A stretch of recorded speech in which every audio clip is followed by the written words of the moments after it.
Welcome to Blenheim Equisports TV for this Sunday, April the 11th, 2021. I'm David Portner, and I'm broadcasting from the virtual studio at the beautiful Rancho Mission Viejo Riding Park in San Juan Capistrano. Today's featured class is the Meter 50 Interactive Mortgage Ticket to Ride High Performance Jumper Series Grand Prix. This is the first of 3 events, and these qualify riders for the Rolex USEF ranking points. We're delighted again to have with us as color commentators Ray Texel and Susan Artez. They did an amazing job last week, and I'm sure they're going to be able to outdo themselves again this week. In a minute, I'm going to be going out, masking up, and I'm going to be conducting several interviews. I'm going to be interviewing course designer Oscar Soberon, and I will be interviewing Greg DeLong, and who is from Interactive Mortgage, as well as Tracy Wade, one of the riders that's going to be competing with a couple of horses today. So sit back, relax, and enjoy the show. Hi, Oscar, and welcome to the program. Thank you, David. It's great to be here. I'm excited about today's class. We have a $75,000 Grand Prix in the main grass field here at Blenheim, and it's really nice to build on the grass. I believe that it's what makes it special and how the sport started, and we should always embrace grass. So it's great to be here. So now, what have you got in store for the riders in today's Grand Prix? So it's a 150 Grand Prix, which means it's a tough competition just by the fact of the height of the jumps. We also I have for today's track a triple combination and a double combination that comes late in the track. So we'll have those 2 combinations. We also have a triple bar, a skinny, a Liverpool, a wall, the California wall that we all like as fence number 2. So I think there's enough questions out there for a great group of riders. I believe we have 30 in it. Right, yeah, it's a good looking class today. And so what do you think is going to be the biggest challenge? Is time going to be a factor? I hope everything is a factor. I hope we have a fair time allowed and we see rails everywhere, and hopefully we'll enjoy a good jump off after. So what do you think? How many are you hoping to go clear? I don't like double digits in the jump offs. If we have between 5 and 8, I would be happy. That's great. Well, thank you, Oscar. We're really looking forward to a great Grand Prix. Thank you, David. Thank you, Oscar. And now, a great opportunity to speak with Greg DeLong of Interactive Mortgage, the sponsors of today's Grand Prix.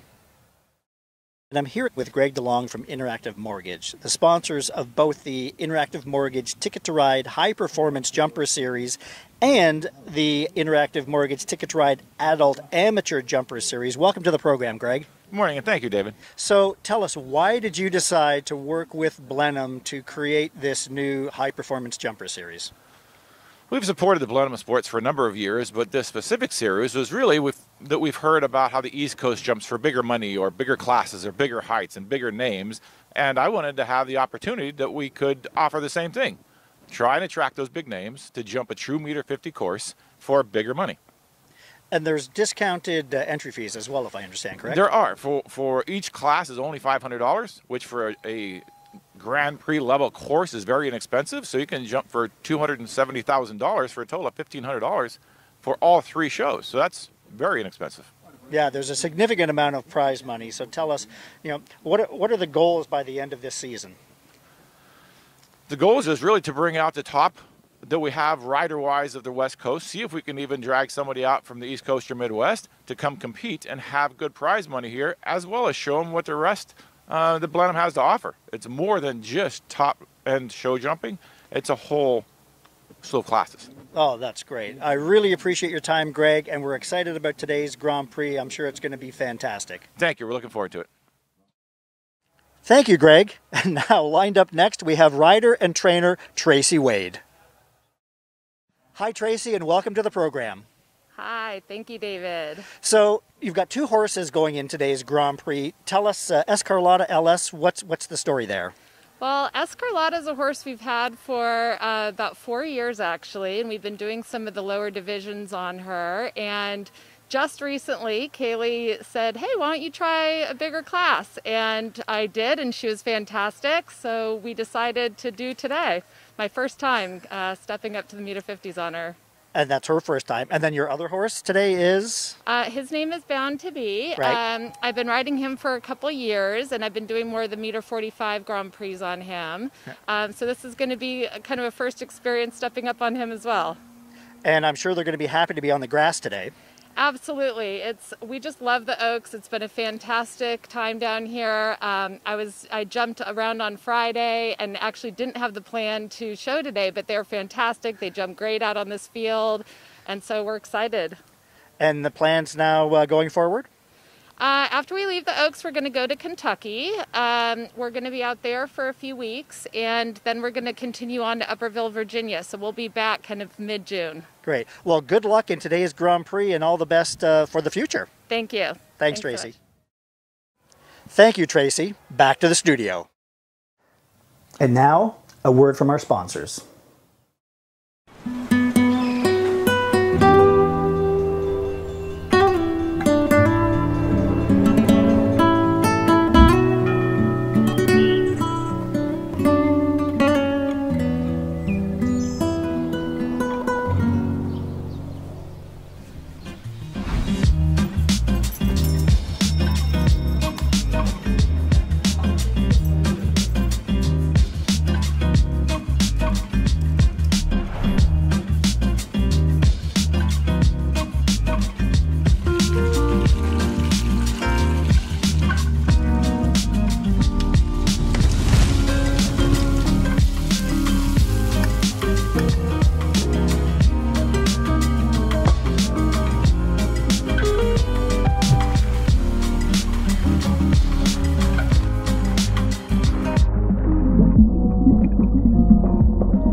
I'm Ashley Bond, and my favorite Sinutra product is Sin-Chill.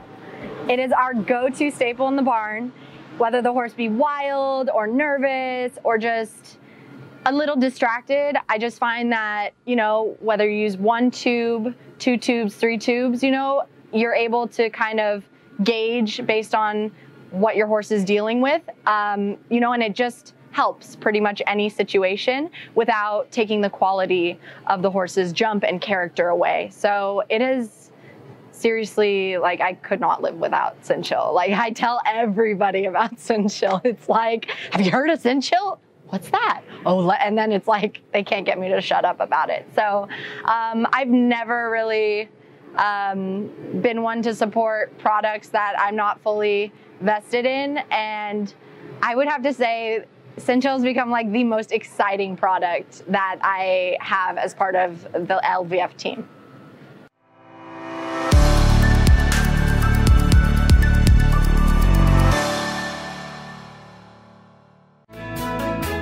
Farm Vet is here to support you and your horse both in and out of the show ring. From our highly trained staff to the best horse health product selection, we care about horses.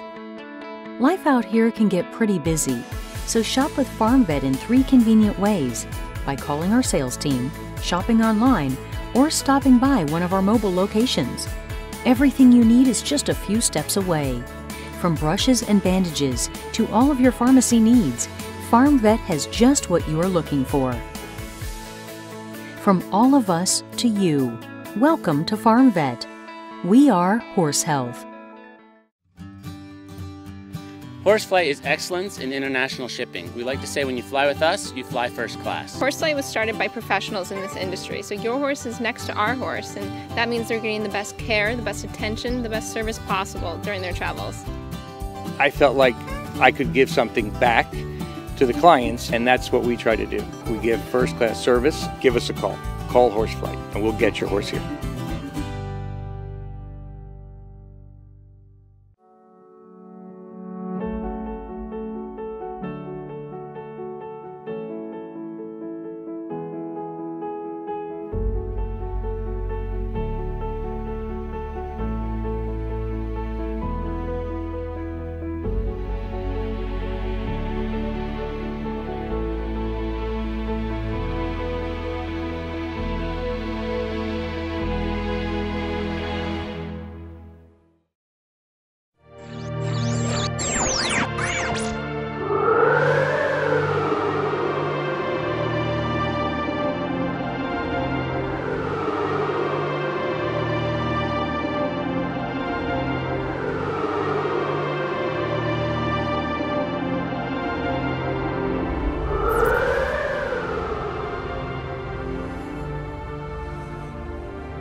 So happy to present this amazing family resort to you. We're in Latuna Canyon, California, which is an amazing equestrian center.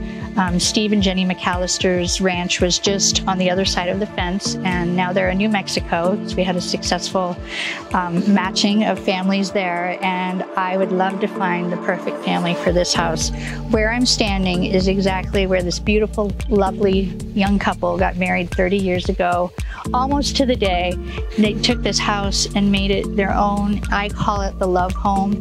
They raised their 2 children here. They've created a family paradise. We have a batting cage. We have a resort pool with a wonderful slide. We have a barn that's in impeccable condition, a beautiful competition-size ring, plenty of turnouts, plenty of privacy. This is a resort island for you. Really could be an ideal place for you, especially during this time. You can work from home, play from home, and just have all the privacy and beauty around you.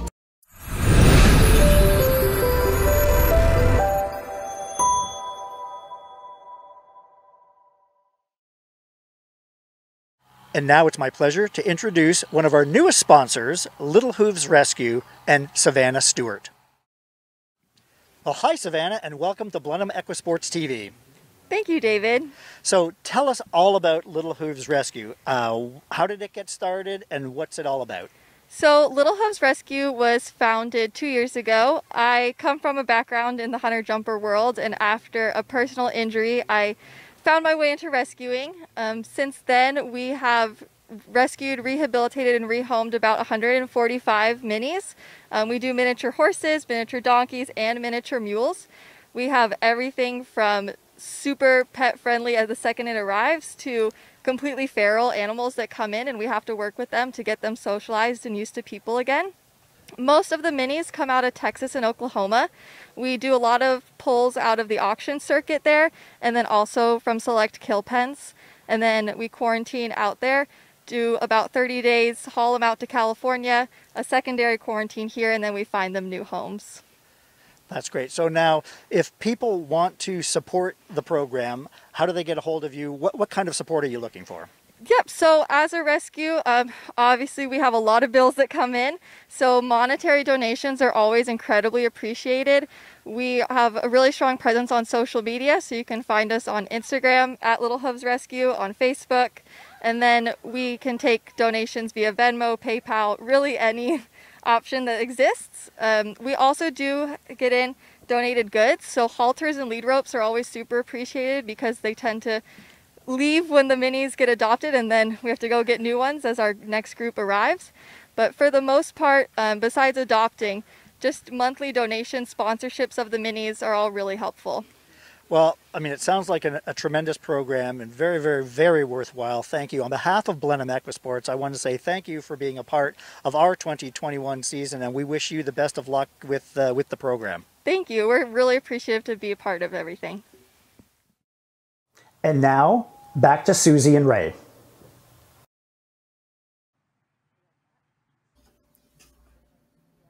Good afternoon, everyone. Hi, Ray. And hello, everyone else. You are joining us from Oaks Blenheim in San Juan Capistrano, or Rancho Mission Viejo Riding Park. It's a really nice day today. It's a little bit overcast, so not too bright sun-wise, and the jumps are beautiful. It looks like we're going to have a great class. Susie, we've got a little role reversal today. You are present at the competition, and now I am remote.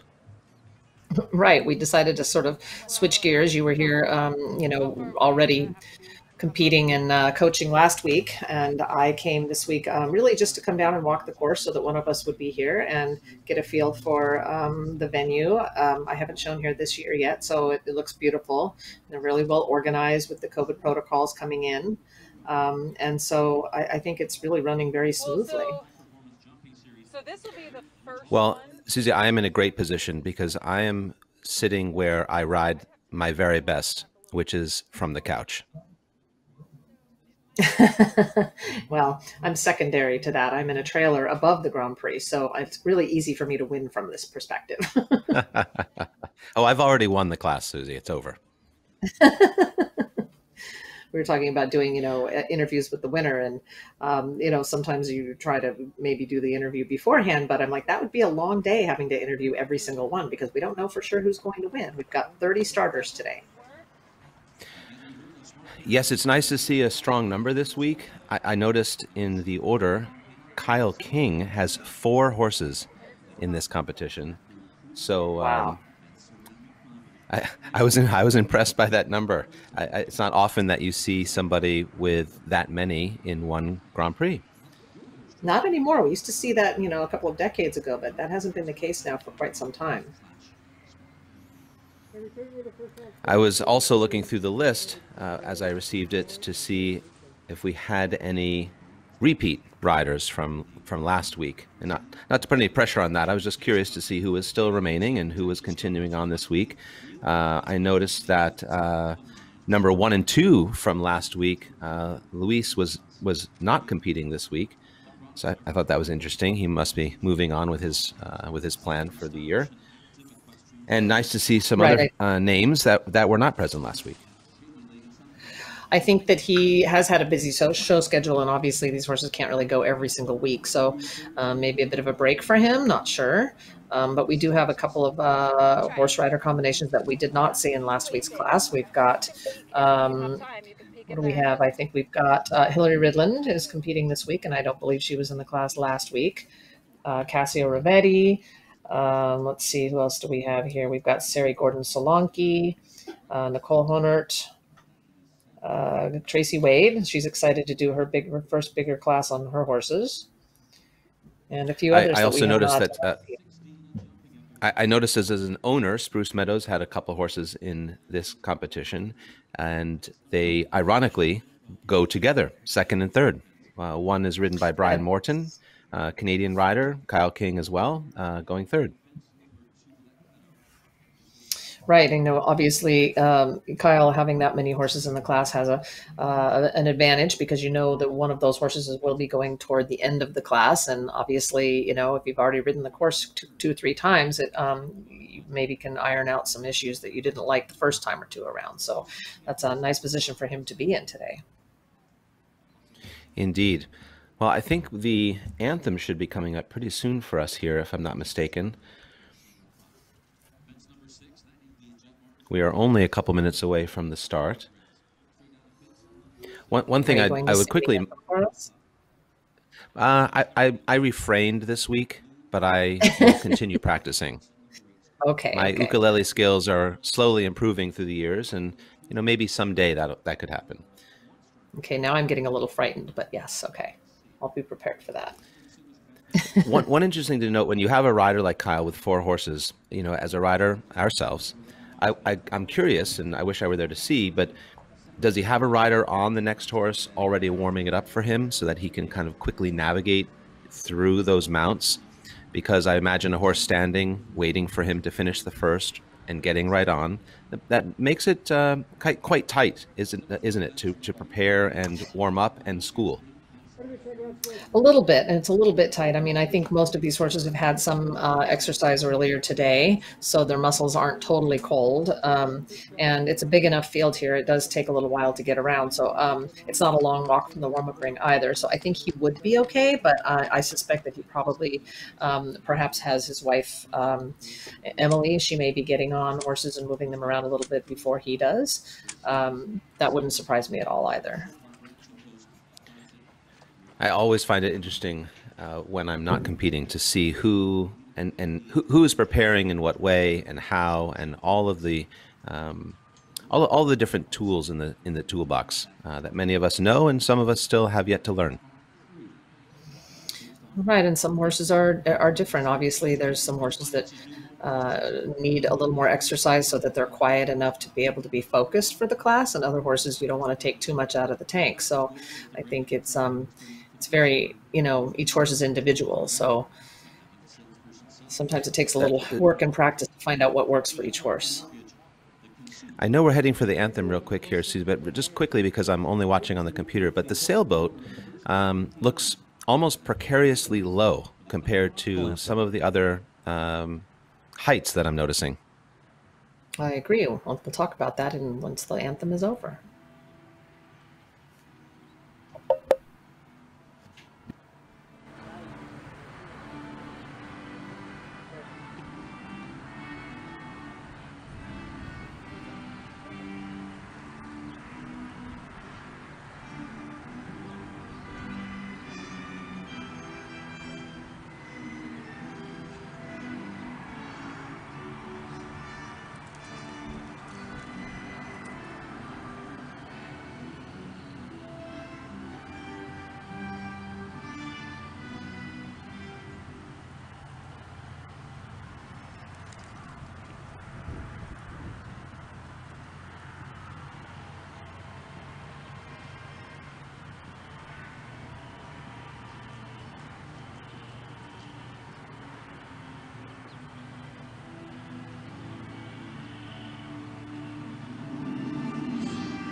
Okay, here we go. So you were pointing out that the sailboat jump did look a little bit lower than some of the others, and I agree with you. And that's not early in the course. I mean, it's jump 5, but sometimes that can be a little bit of a trick that a course designer may use, right? Because it's a little hard for horses to sometimes judge a lower jump when they've been looking at a higher jump and then go back to focusing on a higher jump. So maybe that's was his intent. I'm not sure. Yeah, I was looking at that and thinking, another perspective one might have is, oh, it's this sort of, slightly awkward design. It's a bit more spooky. Is that a soft consideration by the course builder of a horse who might take a real hard look at that sailboat? However, for myself, 75,000, it's good enough prize money for sure, and it looks like a very good test for everybody and a good challenge, especially out on the field, which is also nice because the field is switched from last week. Last week, the riders were jumping in the side field called the Derby field, and now they've shifted into the Grand Prix field.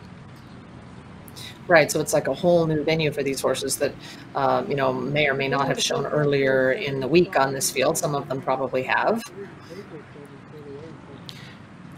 And Susie, I think while Hannah is asking for a moment for the horse to finish manure, but I think this is a good point to make, that something I appreciate about Blenheim is that changing of environment for the horses. That these horses are not competing in the same field week after week, seeing the same jumps. Things are different. Right, and they do have a lot of different sponsor jumps to be able to use in building the course, so that's nice too. And here we have number one is the, oh, that is the worst. It really is. You know, I call that traversing the ring, jumping that first fence on that sort of the side track of the ring there, and oftentimes requires a little bit more leg and a little more pressure sometimes because you're jumping a little bit into the short side. This horse does look like he's jumping very carefully as well. He's hanging up a little bit in the air, we say. Right, and it did take her a little while to kind of get going to the first jump. You know, she let him scratch his nose, and you know, she just had to stop a couple of times, and so maybe he just lost a little bit of focus there at the very beginning. That 5 stride was not a problem for her, and then we've got a little bit of a time trap here. And then a short, again, you're jumping into that short side of the short corner. And this is a nice combination. It probably rides a little bit forward because of the little decoration underneath A. They back away a little bit, and that's a short 6, and barely can see that black plank on top of that yellow vertical. I look at that plank, and I think first view can be a bit, for some riders, maybe intimidating. However, my belief often is that a good horse is really going to pay attention to something like that. A little airy and a little suspicious like that. I feel like that jump won't cause a lot of problems in this class myself. That's my own prediction. And the first rider in the class often feels that time pressure, don't they? For sure. You know, it's really a shame, but I do think he backed away a little bit from the distance and just didn't quite cross that oxer. But that's too bad because really a nice round otherwise. And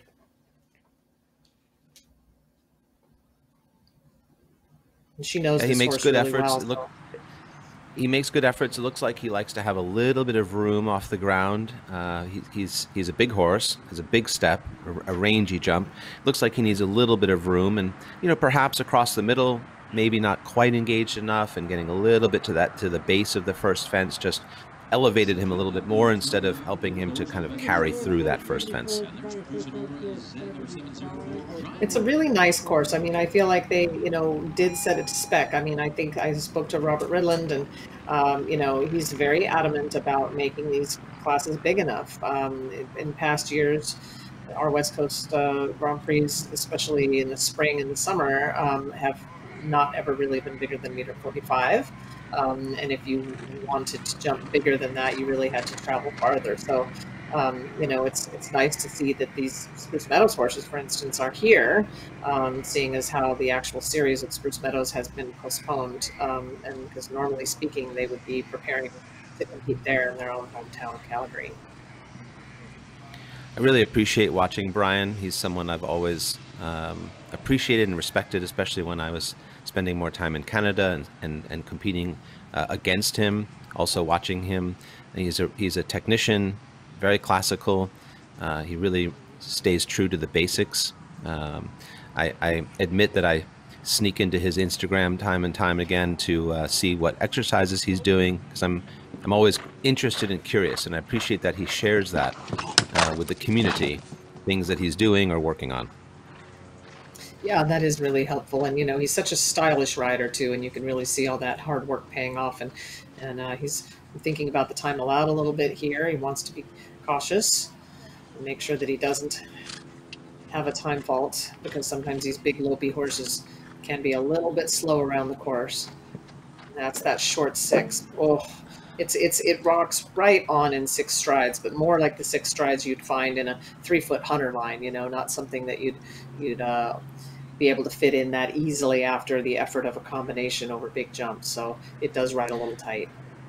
And the horse looks like he's got a little bit of that sort of resting, slightly stiff in the mouth, if you will, especially on that left side. He tends to brace into that left side a bit, and you can see Brian, you know, really working hard to stay very still in his reaction to that. Curiously, the horse wears a breastplate. He does not have a running martingale attached to that, so the horse is more free, as one might say, perhaps giving that horse's shoulder room to really elevate and work. And you can see, I mean, Brian has beautiful flat work, and he's a very classical rider. It just looks like the triple really sort of built up a lot of power within his horse, and he just couldn't quite get things to settle down enough for that plank. You can see in the replay there, the horse is really inverting against his hand. I think, again, it's a big, strong horse, and so not having enough time to fit that 6 stride in early enough, it's a little hard to put a bend in that line coming out of the combination, so I don't think that's a great option, but he just wasn't able to quite get the mouth well enough to be able to shorten the stride and fit that 6 in. And just going back to something I spoke about last week when we were speaking together, looking at the course of a series of transitions, if you were to accept that 6 for him was a very strong downward transition. And in that downward transition, he had a lot of inversion. And unfortunately, we can see what the effects of that inversion are off the ground. Now, Cassio did 9 strides from 2 to 3 there. It does walk 8.5, and I think you'll see a lot of horses do 8 strides there. Hannah did 9 as well, but her horse doesn't have quite the bigger step. A little bit of a hard rub there at the sailboat.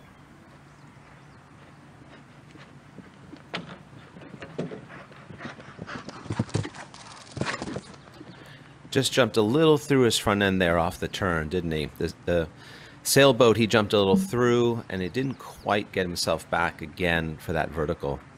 And again, with the time pressure, that challenges that front end even more. The time allowed does not seem to be a factor.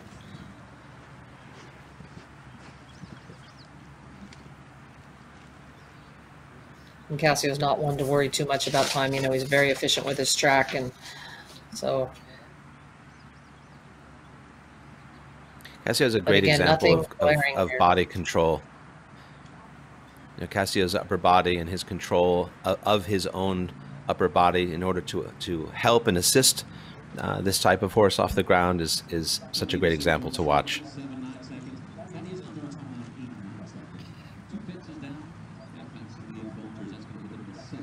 So 8 faults for him, following Parkmore and Lux having 4 faults, and Crusader Z also having 4.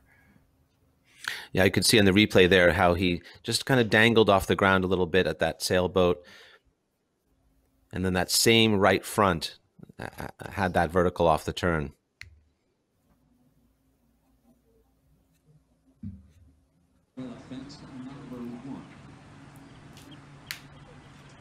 And here we have Kyle King on Coffee to Go. The first of his 4 mounts in this class.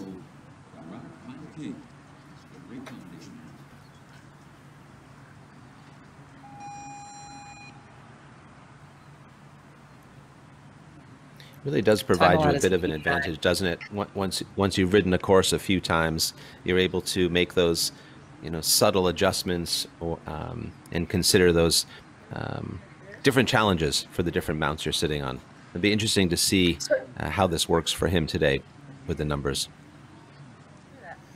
Right, and I mean that sounds great, but of course you do have to have the skill to be able to adjust between these different horses, which Kyle certainly does. But, absolutely. Yeah, they all react. I mean, he may have a different plan for each of his horses. He may plan 8 strides from 2 to 3 on this horse. He may plan 9 strides on a different horse later in the class. Yeah. Well, I think of Kyle as a very good actor, being able to adjust his role as necessary. And if you consider each of these horses a different role or a different part, I often find Kyle's able to really help enhance the role from what I've seen and witnessed in my short time. Yeah, that's a nice way of putting it. He's such a technician, and he's getting a lot of good rides these days to jump these classes on and put a little bend in the 5 there, because the 5, even though it walks with a little room, I think it's going to ride a little bit short. Now, this horse has had a few rubs here, but he also after that sailboat had a rub at that vertical off the turn, and I wonder if that lower sailboat is kind of luring the horses into that, dropping a little bit in that shoulder off that turn. Right, that certainly could be.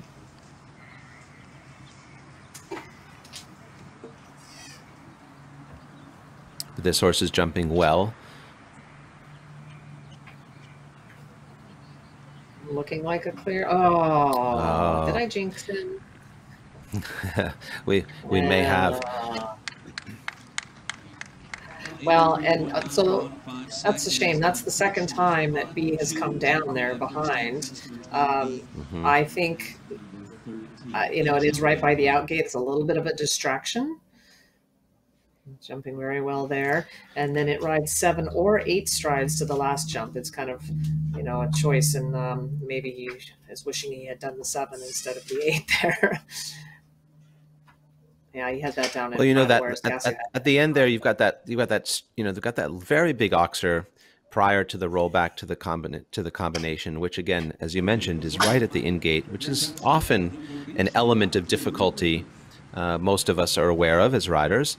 The horses tend to know where the gate is, where home is. They associate that to some degree. And, you know, he had a beautiful oxer across the middle there to 11. And if you watch the replay, or you should look back again, you'll see how he really carries the rhythm away from that, quite forward into the combination. So you've got this big push. He carries a lot of rhythm, another big push in, and then you're asking all of that to be able to collect and get back up off that vertical. And I think that's where a lot of faults happen as a result. For sure. I would agree to that. And here we have Hillary Ridlin on Wonder Kid. And this is her home turf, I think. She's still functioning out of this location on a daily basis. But that doesn't mean that she rides on rhythm. This field. I love that rhythm to 1.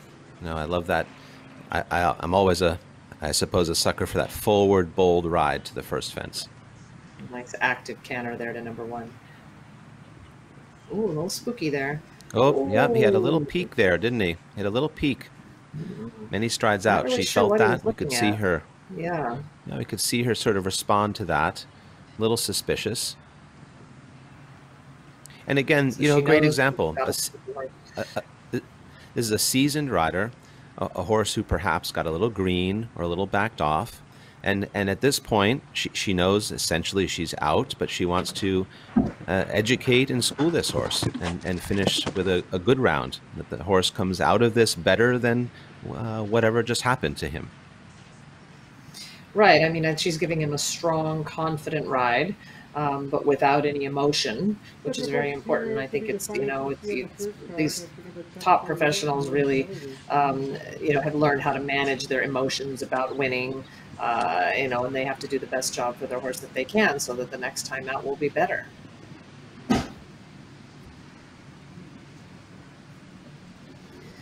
It's a really pretty jump that horse did, but yeah, I'm not sure what you saw that was so offending to him. But. Yes, yes. Well, that is the, as I speak to my students sometimes about equations, if riding were some degree of an equation mathematically, the one thing you can always count on is the variable, and that is the horse. Because even the very best horse, there will be that little variable that will slide in, and that's why we train very hard, and that's why all these riders spend so much time on these horses, flatting, schooling, and otherwise, in order to try to account for those variables. Right, and it looks like she wanted to kind of make sure that he walked again, kind of near that jump to just let him have another look at it for the future. Yep. Well, those 3 airy rails. Early like that can be, certainly to some horses, a very careful view, right? They look at that, and some may take a little second look. Right, and you know that 8 is a little forward from 2 to 3, so it's possible that, you know, maybe had she, when she felt him backing off, maybe if she'd tried to add a stride, she might have had a better chance of it. But you know, those things, those decisions have to happen so quickly. So. But she did make him Tracy, go. It wasn't a stop. Yeah. Tracy, in her interview prior to the class, I believe this is a move up for this horse to this level, if I'm not mistaken. I agree. Yes, Tracy Wade and Escarlata LS, which LS stands for La Cia, operating out of Monterrey, Mexico, the breeder of this horse. And I think for a horse moving up, I mean, yeah, the jumps are a little big, but I think that there's nothing horribly technical. So if you've got a rideable enough horse, she should be all right. Didn't quite fit the 9 in there as well as she could have, though. Yeah, the 9, it looked like the horse kind of cantered through her hand a little bit in that collection in the 9. Made a nice correction there in the shoulder at the triple bar, which is a useful jump if you place a horse for itself correctly. Now, she angled the sailboat a little bit. I wonder if that was for time saving or to preserve the shape and carefulness. Beautiful at the vertical. Well, I think she does need to do a little bit of something for time. I don't think she took the inside option on the way to the triple bar that there is available to her. She maybe wanted to give the horse a little bit more time before heading to that big triple bar. So I do think that she has to be cognizant of what she does in order to make the time allowed at this point still. And without a clear round, if she could stick with 4 faults and make the time allowed, she would be in a very good position. Certainly doesn't seem to be having a problem with the height today for this horse, having just moved up to this division. No, at the moment it looks like this will be a lovely class for this combination and for this horse to walk away from, perhaps providing a little confidence moving towards the future to continue at this level with this horse, because it looks like this horse adjusted beautifully. Yeah, and I don't think she was too concerned about the time allowed, so I'm not really sure why she did angle that sailboat, because she didn't even gallop through the timers at the end. So I don't know why she would have opted for that, but it certainly didn't hurt her at that jump. So I think she'll be very happy with a 4 fault score plus a few time faults for a score of 9. I think Tracy shows a lovely ride with just such excellent basics in her position, her carriage, her leg contact. I think she's an excellent example of a rider with just, it looks to me like very strong basics, which I think are the most important thing in our riding. Now Lisa really wants to sell this sailboat to live stream too here. She does. She's like, let me show you the interior. Yes, Maybe yes. you'd like to own this. Yeah. This horse does tend to be a little bit spooky. So this is a spooky field with all the banners, and there's a lot of things to look at on the outside of the ring. And you've got the VIP tent on one side, and normally speaking, there's a lot of spectators sitting up on the grass watching these classes. They come from all over, but with COVID restrictions still in place, they're not allowed to have, a multitude of spectators. So it's a little empty up there. Well, this horse is a very hot horse. I would say very catty. It's a description we often give to these types. Very catty off the ground, very quick, snaps very quick off the ground with a lot of animation. Very careful, very handy. Beautiful jumper. She should be okay on time. She did take the inside option to the triple bar, going inside the little gap between number 11 and the butterfly there. So beautiful there behind. So it's really makes an effort. He's just looks very naturally careful. That's my impression as well. I mean, I would never see this horse have sloppy rails.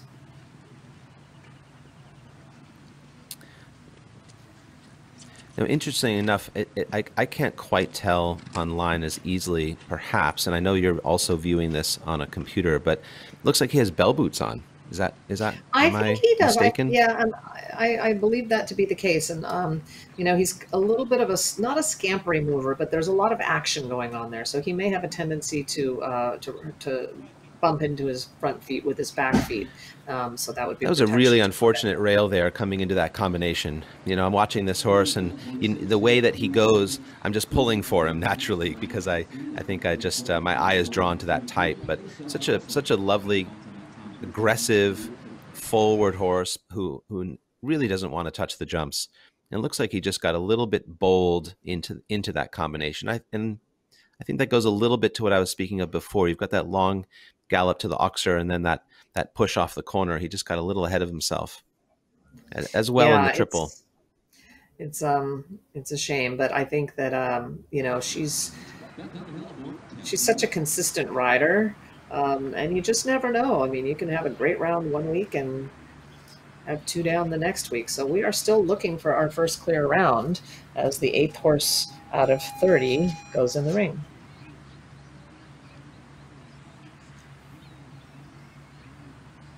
I was speaking about something today at the stable briefly while I was there this morning. As a rider, it's a very interesting relationship because we are often reacting to the horse, but we also are acting upon the horse and looking for his reaction to us. And it's this balance that exists. And I think with Lisa's horse, I just love seeing a horse who comes in kind of bringing all of him in that moment all the time, and his interest in that forward way that he has.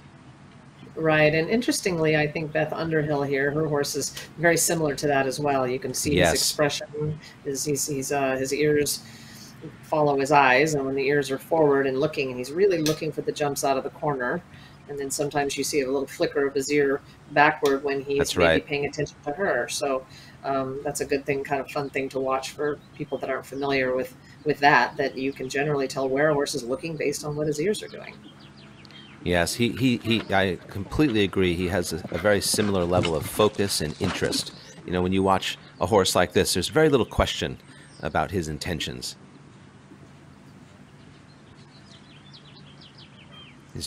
Yeah, and she's jumping very beautifully for this horse. Too. Yeah, and this is it's kind of a long course. It's 555 meters to cover. Ooh. Oh, that was unfortunate. Now, she does not want to get off because she does not want, 1, that airbag to go off, and 2, she wants very likely an opportunity to get back to that and work through that.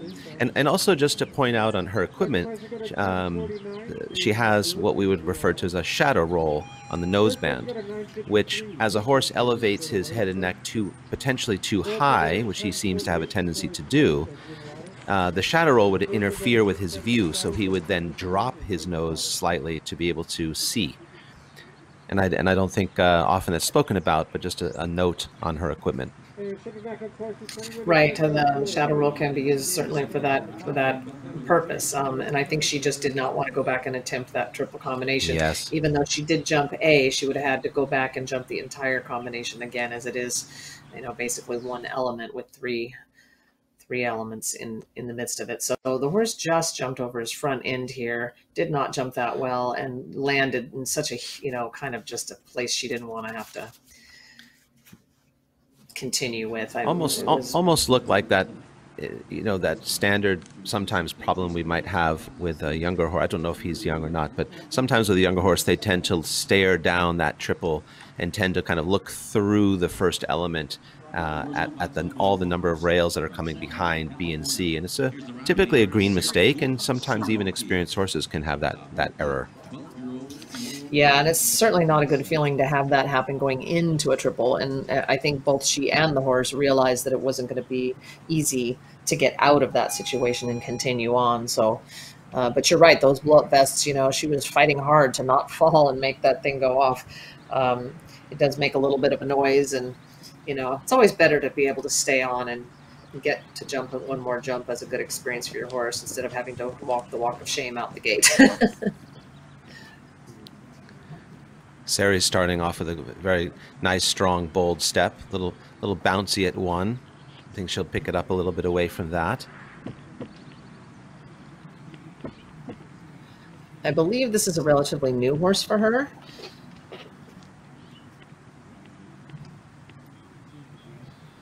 Sari, an amateur rider.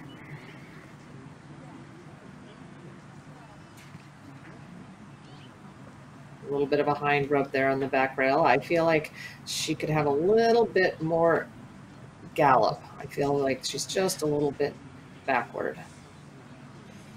Yes, I feel like you can notice how there's this horse. It looks like the way he sets up is to, I would call it bouncing a little bit. He tends to bounce a little bit off of her hand. He tends to elevate that shoulder in anticipation of the jump, and from a critical eye, you'd like to see her potentially ride through that a little bit more. But again, I don't know the horse, and she's navigating this quite well at the moment.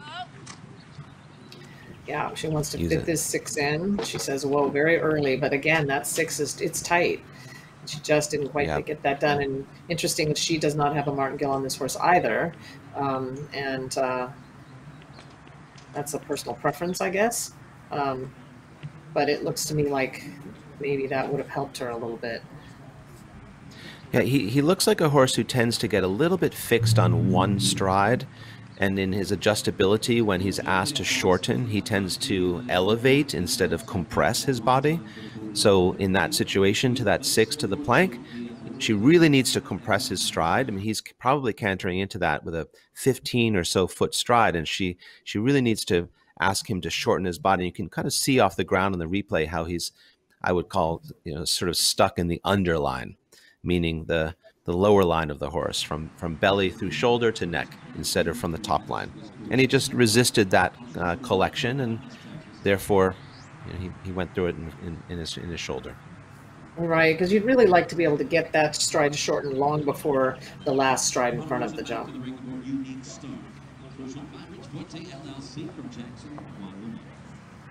And again, I'm going to have to pull the trainer in me and all the basics that have been drilled into me over the years in my upbringing. But a sort of a reminder that a course jumping is leaving the ground and landing, and everything that's going on between is related to your flat work, and the effects, the challenges and effects on that flat work with all of these efforts and the environment and the gallops and so on.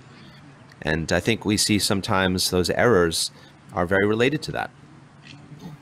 Right, and it's really difficult in your flat work to ever have the same horse that you have in the show ring and under competitive pressure. I mean, I might think that my young horses are really well schooled on the flat, and then I get in the ring at a big gallop with all sorts of other factors, and I find out that not as much as I maybe thought. That's very true. That is very true. That's why it's very important to keep presenting challenges and to be the one creating the challenge for the horse. Now, this is unfortunate to see. This horse was jumping really beautifully, I thought, and looked like he literally just picked an issue with this jump. It's hard to say whether she maybe thought that was going to happen, because it did look like she rode pretty hard there. But it's a jump they're not used to seeing. It is quite solid. It's beautiful. Again, it looks like she were going to have a voluntary withdrawal here, which is also referred to as retirement. Yes, and if you sort of notice, his expression has really shifted, hasn't it? He's become much more negative right now, looking almost more resentful to the ride and the experience. I think she probably also felt that she is a little bit losing her horse in this moment, and making the same choice that Beth had made, jumping the first fence again and retiring.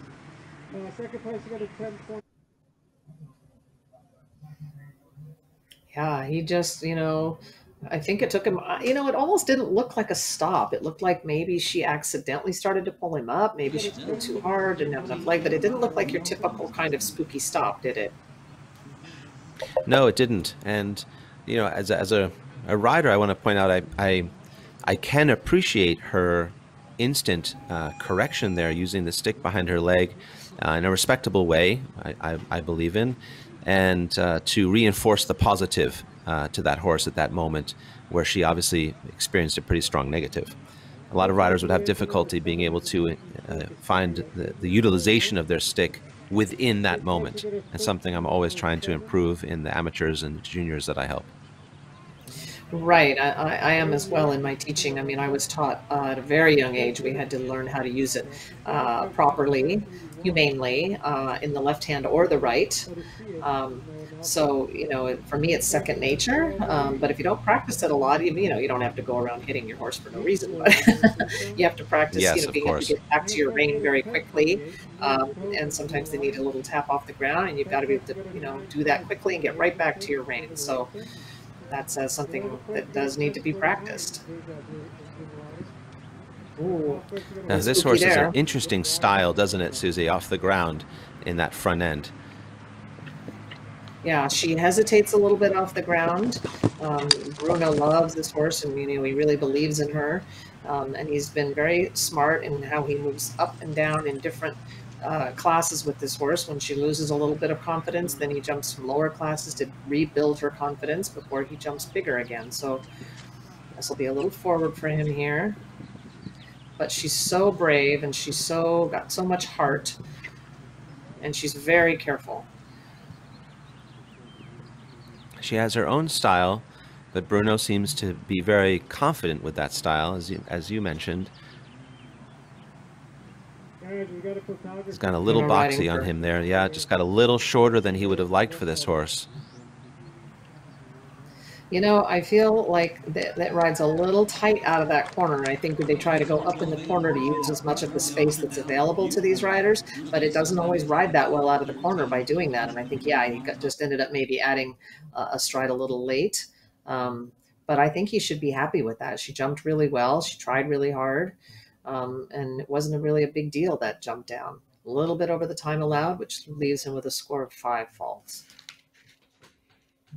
This kind of environment really suits a horse like this, doesn't it? A field, a little bit more of an open type environment. And you can see where that's more of a closed turn, where he got a bit boxed in, really held her against her own body there. Right. I mean, I think sometimes on a bigger open field, he can use some momentum to help her create a little bit more scope than maybe she has physically. But again, with a horse with a lot of heart, and he's really managed her well, like bringing her up and down, and I think that he will be happy with that. All in all, it was a very nice round for that mare.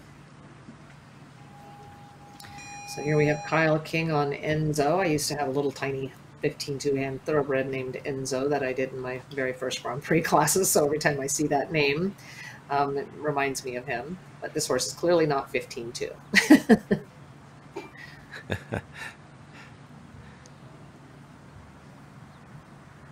I only rode one other very small horse in some Grand Prix a long time ago named Harmony.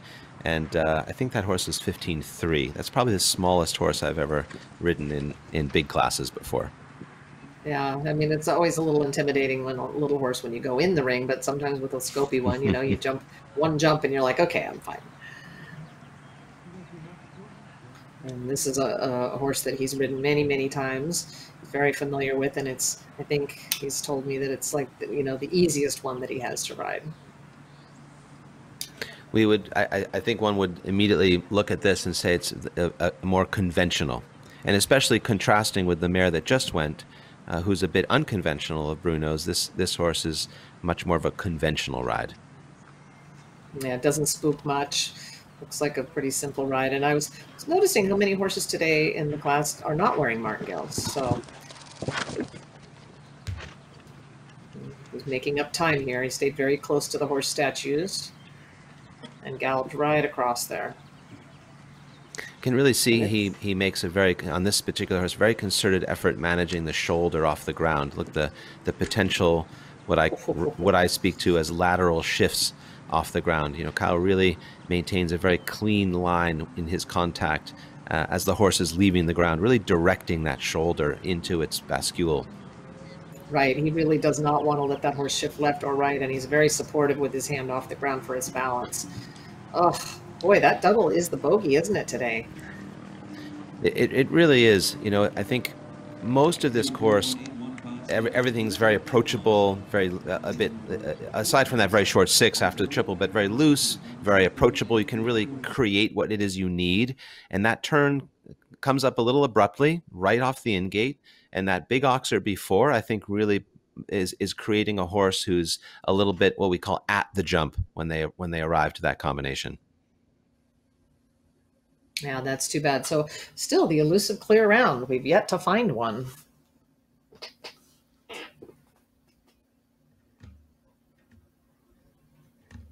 Yeah, not one clear and 12 horses. This will be interesting to see how this develops. If the riders start making any sort of adjustments for that double at the end, if there's any new considerations on how I may want to approach that. Cassie's taking a look at it. Yeah, it's easy from here when we're looking, you know, from afar. It does seem to me that the riders want to go up into the corner to really give themselves a nice straight approach and give themselves a little bit of time to recover after that long gallop. to the single oxer, but maybe it would ride better if they just keep coming forward and maybe shave the turn a little bit. But again, that's just a wild guess as a spectator from the outside.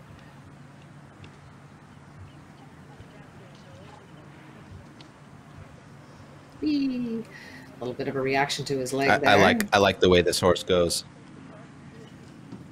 Energetic. Very energetic. You can watch a great example right there of across the ground of his carriage and his balance. He's got quite a bit of leg there at the triple bar. And again, Cassie was an extremely effective, quiet rider.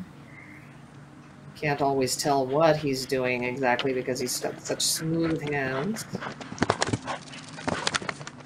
He's had a lot of experience. And I believe he's settling in the Southern California area of Rancho Santa Fe, San Diego area now. Well, it's a lovely part of the country. We all have enjoyed showing in Del Mar. Ooh, a little bit of a rub there. So let's light rub that might serve him very well coming to this double. Yeah, yeah. That little rub is a little reminder. You can see him right there animating, putting him a little bit more into his hand.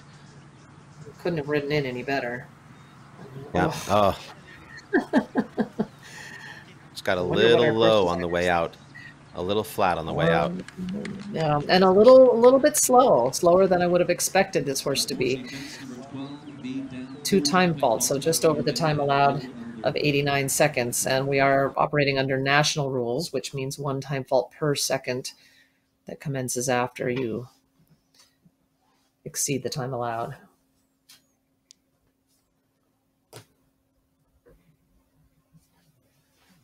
I appreciate the replay through the triple.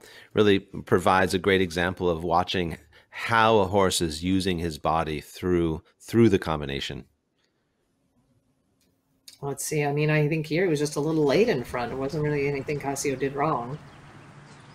No, he just cantered away from the oxer and essentially just stayed low and didn't really start already backing off. And here we have Guillermo Obligado and Hidalgo, owned by his own Woodgrove farm. This is the 15th in the order. We obviously don't have to take a drag break when there's no synthetic footing or sand. Oh, really didn't jump that very well. No, we would say he laid into it. A little bit the same issue there at the vertical. Yeah, just kind of leaned right into his hand there.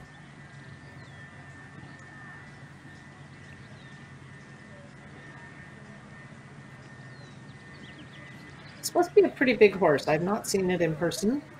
It looks like a very substantial size. Cross cantering there through the corner. And Guillermo is another rider who really is quite a stickler about his flat work, and it looks to me like he doesn't have this horse really where he wants it to be in the department of being rideable and broke, as we call it. Could be more broke in the mouth, I think. It looks like it could do. It looks like it could do a little better trying to absorb the collections behind. It looks like it wants to lean out a little bit through that shoulder. You can see there how that triple worked well for him when he's able to use his neck and lean and reach. But this is a careful course and a tall course, and you can see that Guillermo's trying to help set him up. He jumped that beautifully. That oxer. Right. I mean, the horse has plenty of Did you see that reaction? sure. Yeah. Look at that beautiful. jump. Yeah, and here too, backing away. Now he's really starting to get good. So there's, I think, a very good future for this horse. It's just not there the horse yet. finished. The horse finished beautifully. He also doesn't turn very easily, and that kind of gave them a lot of time faults. I don't think he cared at that point because he's really just trying to give this horse experience. But the drifting out of the turns creates time faults. But certainly this horse improved. Yeah, and he has also curiously no flash. You know, we have a Cavison noseband, and it looks to me like there's no flash on this horse to help assist against resistance to the bridle or those inputs from the hand. And that's interesting to notice with a horse who went through the shoulder those few times. Right, and I do think that's a newer horse for him in these divisions, so it might be that he's still working on getting the equipment fine-tuned, which, God knows, I'm always changing my equipment. Are you one of those? Flash, Are you one no of those? flash. Well, I'm also changing my stirrups all the time. I've got little teeny half holes in between everywhere, and I'm like, I feel like I need, an 1/8 of an inch higher. It's very silly. This is a lovely horse. This horse is really trying to be careful. Unfortunately, already had first jump down, which is such a disappointment. But I'm not terribly familiar with her, but I believe she is riding with Canadians, so she may be from Canada. It looks like this horse it looks like this horse has a good idea and instinct at the distance. It really wants to have a moment. You can see how this horse really looks down at the rail off the ground. Really, the horse really retains the rail in its vision until the last moment it's gone. It looks to me, which is a lovely thing that this horse studies the jump like that. And when this horse jumps correctly, it looks like it could be a Derby horse. Right. I agree with that. I mean, and this girl looks like she's getting her, some experience at this level, and this looks like a great horse to learn on and be able to get these things done, because you want a horse that studies the jumps. You don't want to have to do it all for them. I appreciate how this horse fought for that 6 to that plank. Yeah, it's a really nice type. Again, a little bit slow, so over the time allowed. Just got a little heavy and low there at the end, didn't it? Total of 14 faults, 6 on the clock. But again, I think when you have the first jump down, and obviously there's no clears, if you could be the fastest 4-faulter, you would, at this point, be leading the class. But I think she knows her horse, and she knows that she's maybe not going to try too hard to make the time allowed and just not have another jump down. And I don't know if this is true or not, but I noticed that with the first jump down behind, at the second jump, the horse jumped a little into that wall, perhaps thinking about the hind end, and perhaps jumped a little through itself in front. And here we have Tracy Wade on her second horse, Bound to Be.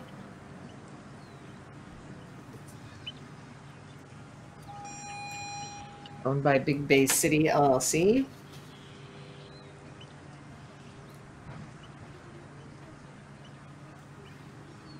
More and more riders wearing safety vests.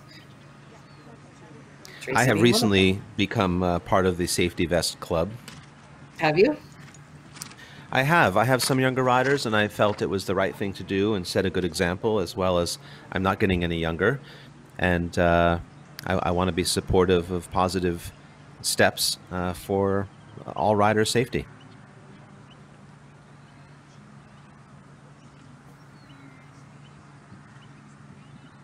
Be very careful there. She looks like she's got a good chance. This horse does want to be careful. And there she goes in between that little gap there that helps for time. I often find that I feel it helps not only for time, but sometimes going through those gaps helps to sort of reset your horse's attention a little bit, gets them thinking. And there goes the vest. And there goes the airbag.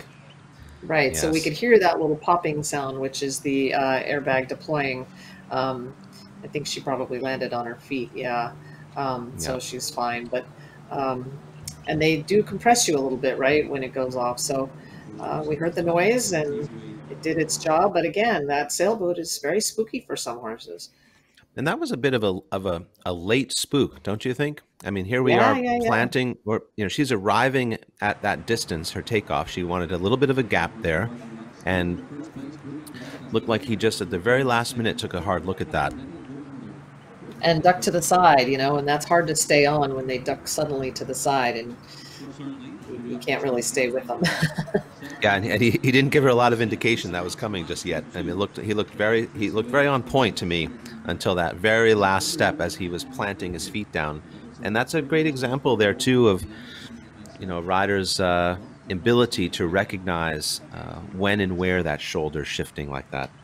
It's difficult to feel at that late moment like that.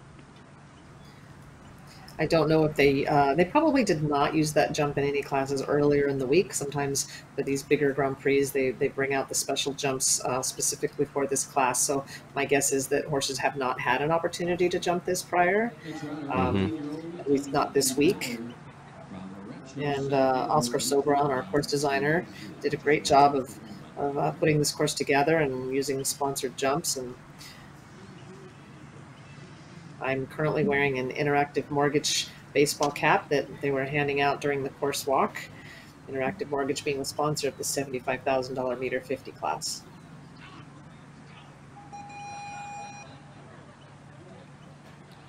It's nice to hear in the beginning of this, as I had tuned in, to be able to hear from sponsors directly. I think that's sometimes a missing element in our sport, is that we're sponsored in these competitions sometimes. But one thing I always appreciated so much about Ron Southern, who was obviously, he and his wife Marg started Spruce Meadows, but how close a relationship they tried to bring between the sponsors and the riders. And I really appreciate that here at Blenheim, to hear from a sponsor prior to a class and hear about their interest and why they're interested and what this means for them also. Right. Now that's too bad that she had jumped 3 down right off the bat. This is Delaney Batter, Daisy 920. It's a beautiful release there over the triple bar with her hands.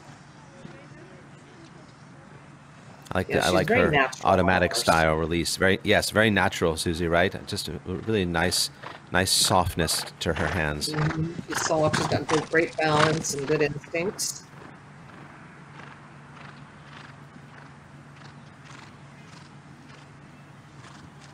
Very patient there. And then again, already having 4 faults, there's got to be a little bit of a feeling in the back of any rider that's only got 4 faults up to this point that you don't want to waste too much time if you want to be competitive. If you can be a fast 4 faulter, it looks like the course is winning today. So, and that comes down behind again.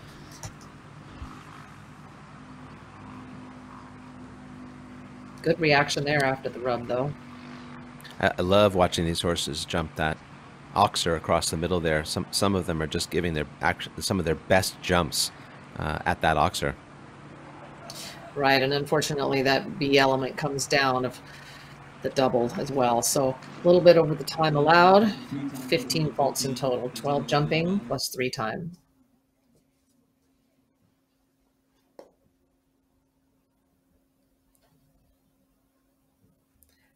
Having that skinny right so early on in the course. I know. Difficult. Why do you think skinny jumps are difficult for horses and riders? It's such a good question. It's something I've talked about actually with my own riders, is that I tend to, depending on the horse, of course, but I tend to ride and train a horse to ride aggressively to a skinny. I feel like the effect of the skinny is to sort of push you away and make you sometimes over considerate and over careful. Right. Try to be and too I think cautious. because of the narrowness, there's less room for a horse to shift. And very often with the absence of that shift option, a horse tends to drop down. Right, because so many people, we worry about the skinny. We're like, oh, the dreaded skinny, you know. But it's, I've learned the same thing. I mean, I really don't think you should ride to it much differently than you do anything else. And you just have to teach your horses to measure. And, you know, the more conservative you are, sometimes that's when you get into trouble. That's correct. Correct. Sort of like overthinking a problem, right? Right. Oh, we went right through the wall there. Yeah. Trent McGee on a horse named Mashallah, which I am not familiar with, owned by Mashallah Horses LLC. I think this is a newer ride for him, and very different from the regular horse that he does in some of the meter 40 and meter 45 classes. I appreciate the the confidence in the ride from a rider standpoint. Excuse me. I appreciate the commitment and the, I would call perhaps an override to some degree. I don't know this horse, but as I watch this combination, I have no question that they're getting it done. Right, he's giving it a strong ride. Like I said, I think this is a newer mount for him, and I don't think he's used to it. And he is a younger rider, so I think that it's going to take him a minute to get to know this horse. And all of these kinds of rounds, they all count towards your overall experience as a rider. You know, I look back on some of my most difficult rounds that would, you know, one might watch this horse and say, oh, a difficult round. He's had quite a few down. All of it pays off in the end, in the long-term view. Right. Everything that you experience makes you better for the next time you may experience something similar. So you develop quick reactions to various different, you know, he didn't quite get straight there, I think. And, you know, you notice his time was 82. So he was quite a bit under the 89-second time allowed, and maybe he could have afforded to slow down a little bit, and maybe would have had a couple less jumps down, possibly.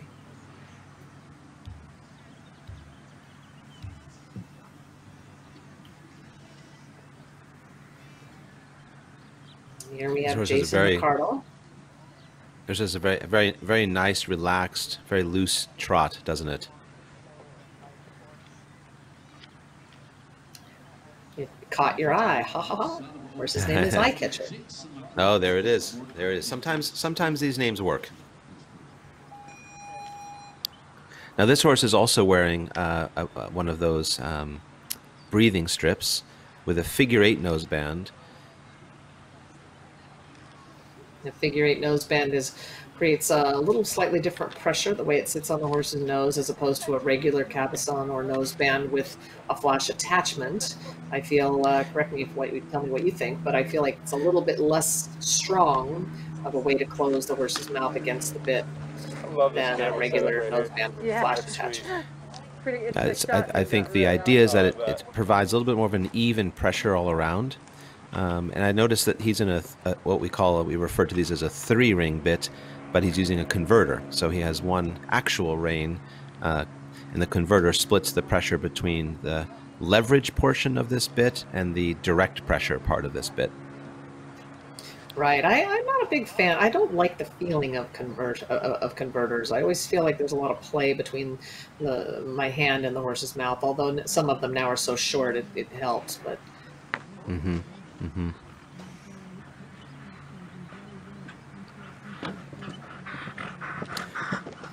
That was unfortunate there. He just cut down a little, exactly. Just shifted a bit off the ground behind and cut down. But Jason's got a beautiful rhythm, and he's looking to be very efficient. You see very short effort here to spin back on the triple, as you mentioned before, you know, aware of the rails and trying to save some time. And we've just lost ourselves a little bit on the triple here. I think this horse is running out of gas a little bit too. It doesn't look quite, maybe the fitness level isn't quite what it needs to be for this level. I think this is a move up for this horse. And maybe just got a little bit distracted. But then trying to finish well. I think he will make the time allowed. 86.467, so he made the time allowed 16 faults. Still looking for a clear round, Ray, as the 21st horse is our next horse in the order. You know, it's interesting. I'm watching from the winning position of a chair.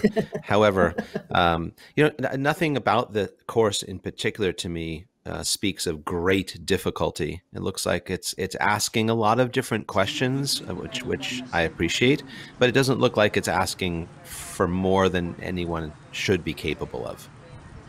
Well, again, it is a $75,000 class, and it needs to be difficult enough. I feel like Oscar Sobran, the course designer, has done a very good job of making it difficult without making it overly technical, because we do have some jumps that ride a little short out of the corner, and you're jumping into the corners, so there's some aspects of this that almost ride a little bit more like an indoor course in a small space. So you've got some long approaches to some bigger jumps, but also some short approaches and short turns on landing.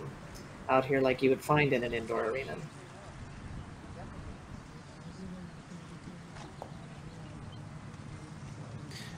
Yep. Kyle King on his third mount.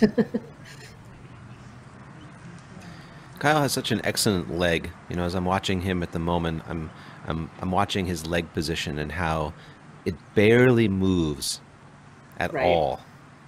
Barely moves at all. We used to say, you know, it's like your leg just lives there. You want it to just be very natural, and it just sort of lives there. He uses it when he wants to use it, not when he doesn't, but it doesn't come on and off the horse. It doesn't slip left and right or back and forth. Oh, really unfortunate there off the turn. Yeah, a lot of horses are what we say punching that out, aren't they? Yeah, I mean, I don't know if they're not getting straight to it or what the issue is, but they're just not jumping it very well. One more chocolate chip cookies, please. Yes. But now Kyle will try to make up time. He knows where he is time-wise, and if he can be a fast four-faulter, he's going to do it. It was beautifully ridden there with his body, Kyle. Of course, Kyle has great body control, and he can have that great body control because he's got such an excellent leg and base of contact. But it was to go back and look at that ride from the triple to the plank. He shows beautiful body control already, making that 6 work coming out of C. And I think that's a good lesson for anyone interested to go back and just watch him through the triple to that plank, because the way he rode that was beautiful, was really quite beautiful, right? Like a textbook type application.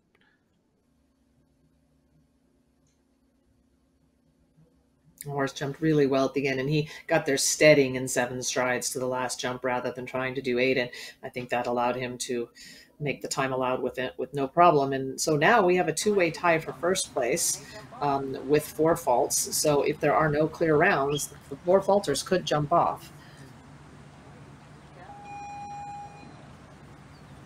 And here we have Joey Gatlin on high 5. I appreciate Joey setting the good example wearing her mask still.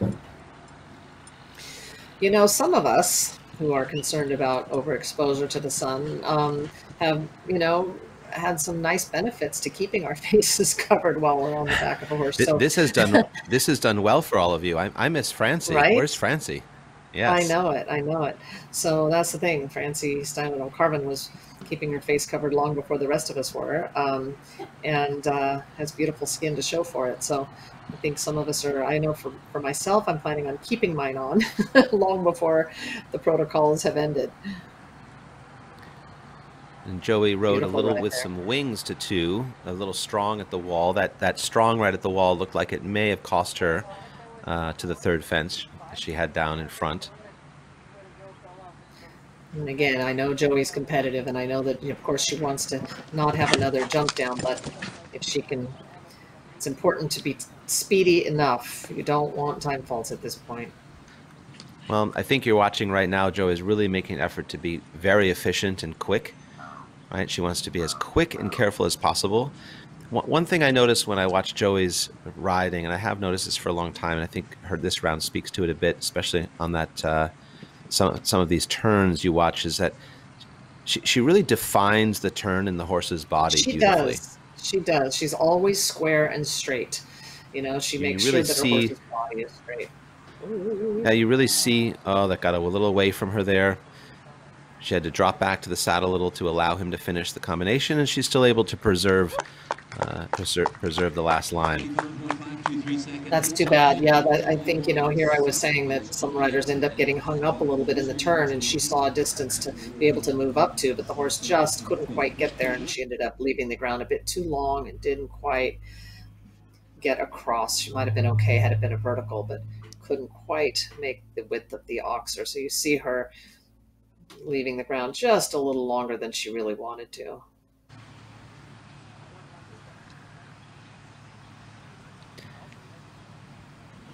Now we have 8 horses left, and we have not seen a clear round. Right, so, you know, we're still in the market.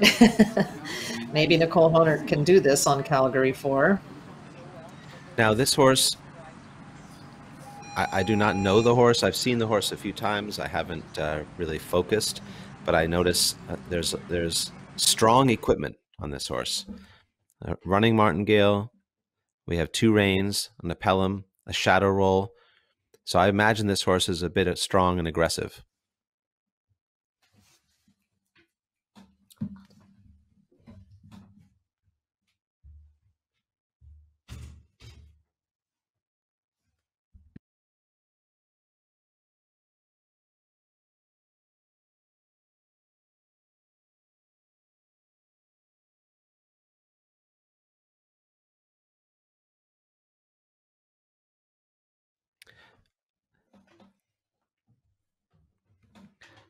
Yeah, unfortunately, everything's frozen for me.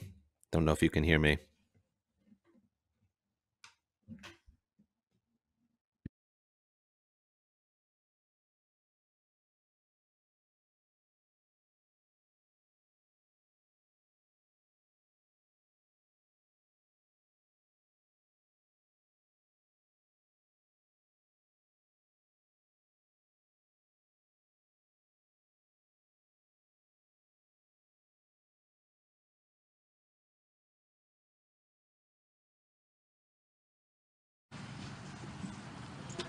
And here we go, guys.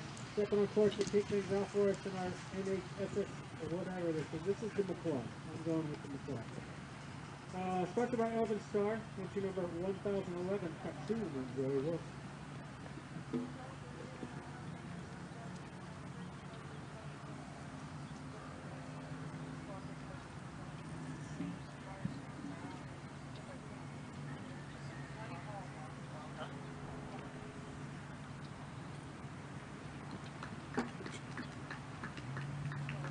Jumping 3 time for a total of 23. The time 91.047 seconds. Boundary 4.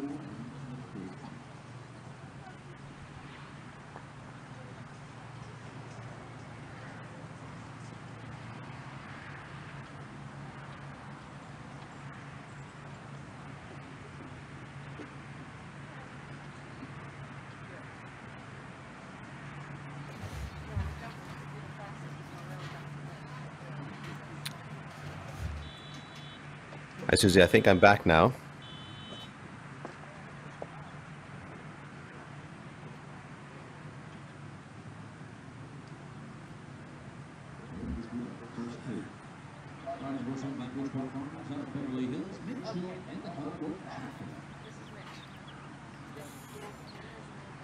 So here's Mitch Endicott, son of Michael Endicott, who I know pretty well, and his wife, Krista. Still searching for the clear. I do not believe that Nicole was clear. Unfortunately, my internet cut out, so I was not able to see her around, but I'm actually looking forward to going back. I'm curious to see how she was. A little early cross canter from Mitch there, but nice bold first fence. Efficient to 2. Maybe a bit bold to this wall. Horse backed off nicely.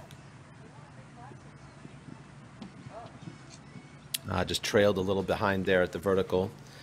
Perhaps got a little flat in the effort of time, in the effort to be quick and efficient.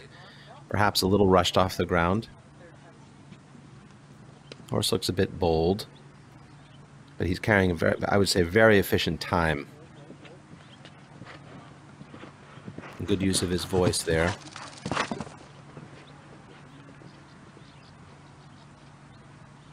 I personally like hearing when riders are communicating vocally to their horses. To me, it reflects the ability to be present in the moment. It's an unfortunate hind rail there. Very short.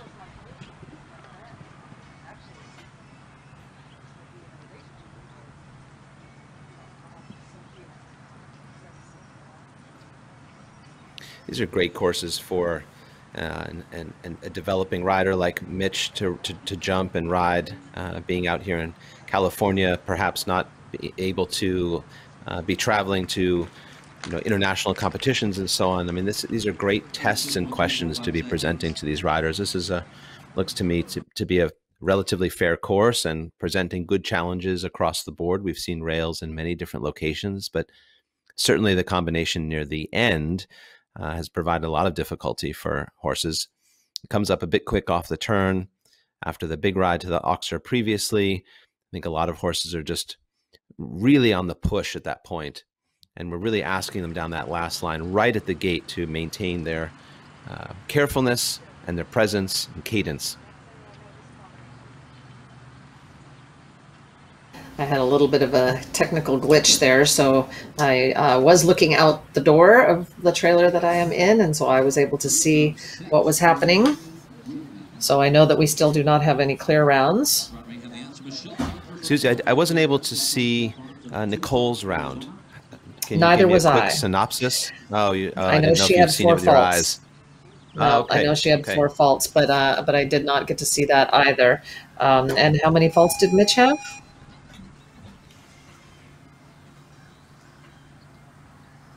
Although I just watched him, I could not tell you exactly. I want to say 12. Okay. 16. He had 16 faults. So now we were hopefully be back on track with our screens.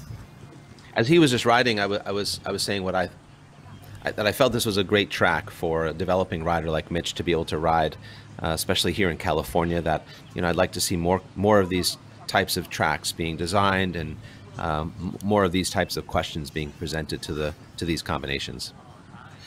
Beautiful over Right, the wall, I this agree. horse.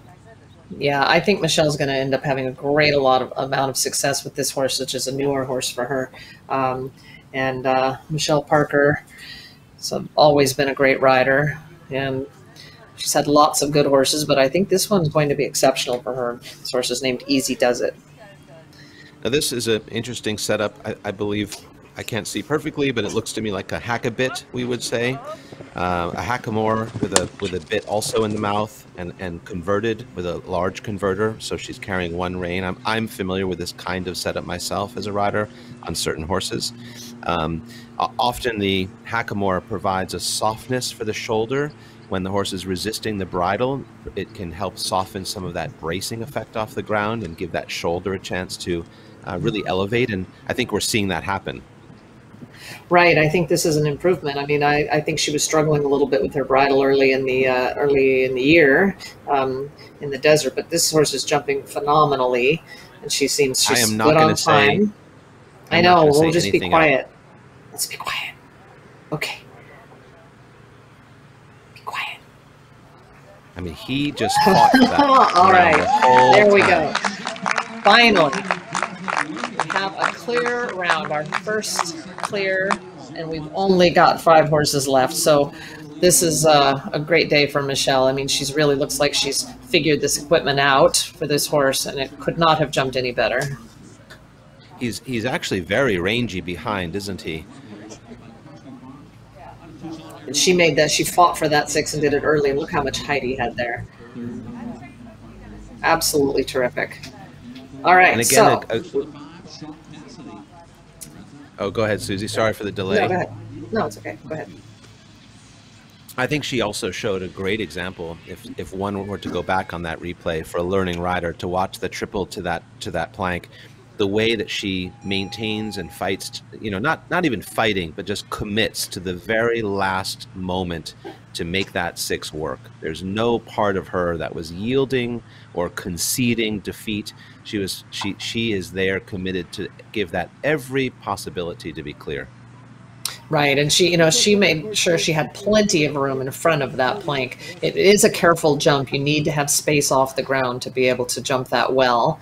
And she half halted right through the middle of the line to make sure that she got that stride shortened in time. Here we have Sean Cassidy on Loranta Vant Gebrot. I hope I'm not butchering that too much. A lovely start. A good route. He just had that down, didn't he? I heard some sound. Yeah, I couldn't tell, He sure did. which He came sure down, did. but we'll probably see it in the background here. But I'm guessing maybe Yep. it was jump number 2. Oh, It was no, jump it was 3. 3. Yeah, the skinny. Yeah, I'm 3. Sean's a very fast rider naturally, But certainly, yep, see, you're going to see him make a real concerted effort to be as fast as he can. Now that there's a clear round, he would take over the second position if he can be the fastest four-faulter. And for $75,000 in prize money, second place is still a very good paycheck. Not today. No, he just had B and C of the combination down. It looks like this horse, some horses, as you probably know, and I don't know if that speaks true to this situation, but some horses, when they have a hard rail, it can sometimes undo them. And they tend to then start losing form throughout. And then one has to choose whether it's going to be beneficial to continue or if it's best to, take a break and a pause and regather ourselves for another time. Right. I don't think this horse was going to benefit. He kind of really wasn't very confident there in the way he jumped that plank. So I feel like it's probably a wise choice for him to choose to retire from this class and come back another day. Now Zoom. This is a student of Nicole, who we saw earlier. Unfortunately, I missed her because of the internet. We both did, right? But I believe she trains with the Honerts, does she not? She does. She does. She's a student of the Nicole and Paul and Ryan Honert, and she's just moved up into these bigger classes within the last year. I think she won an FEI class in the desert, and I think it was the first time she had even shown FEI. So she shows a lot of excitement for the future, I think. Well, I've seen her on and off, and she's always bold and forward. And I appreciate her grit and her approach. Right. I mean, she's very small in stature, but she seems to really keep her cool, and she trusts her horses, and they trust her. And this is a lovely match for her. And, it would not surprise me if she had a clear round today. And we could certainly use one because we've only got 4 horses left. And we need to have a jump off. We'd love to have a jump off. A little bit of a trouble turning there. This horse's expression never changes, never loses her cool. And jumps a lot of clear rounds, I must say. At the moment, this looks very consistent. She has a very consistent rhythm, even very consistent balance. I would call it, again, a word I used last time, a bit uninterrupted. A little positive into the triple. Oh, I think that came down. Yeah, B of the combination came down. Yeah, it looked like he kind of leaned into B a little bit there. It was hard to see because the camera cut away, but I did actually also, I heard it. Yeah, and a little bit too long coming in there. Yeah, looked like it looked like she just turned onto that inside shoulder, and that didn't really, there wasn't really a moment for that inside shoulder to balance and have that time off the ground at that last combination. So still no jump off yet. We've got 1 clear round with Michelle Parker, and we've only got 3 rounds left, any of which could go clear. We've got Caitlin Campbell still to see, Willow Simpson, and Kyle King.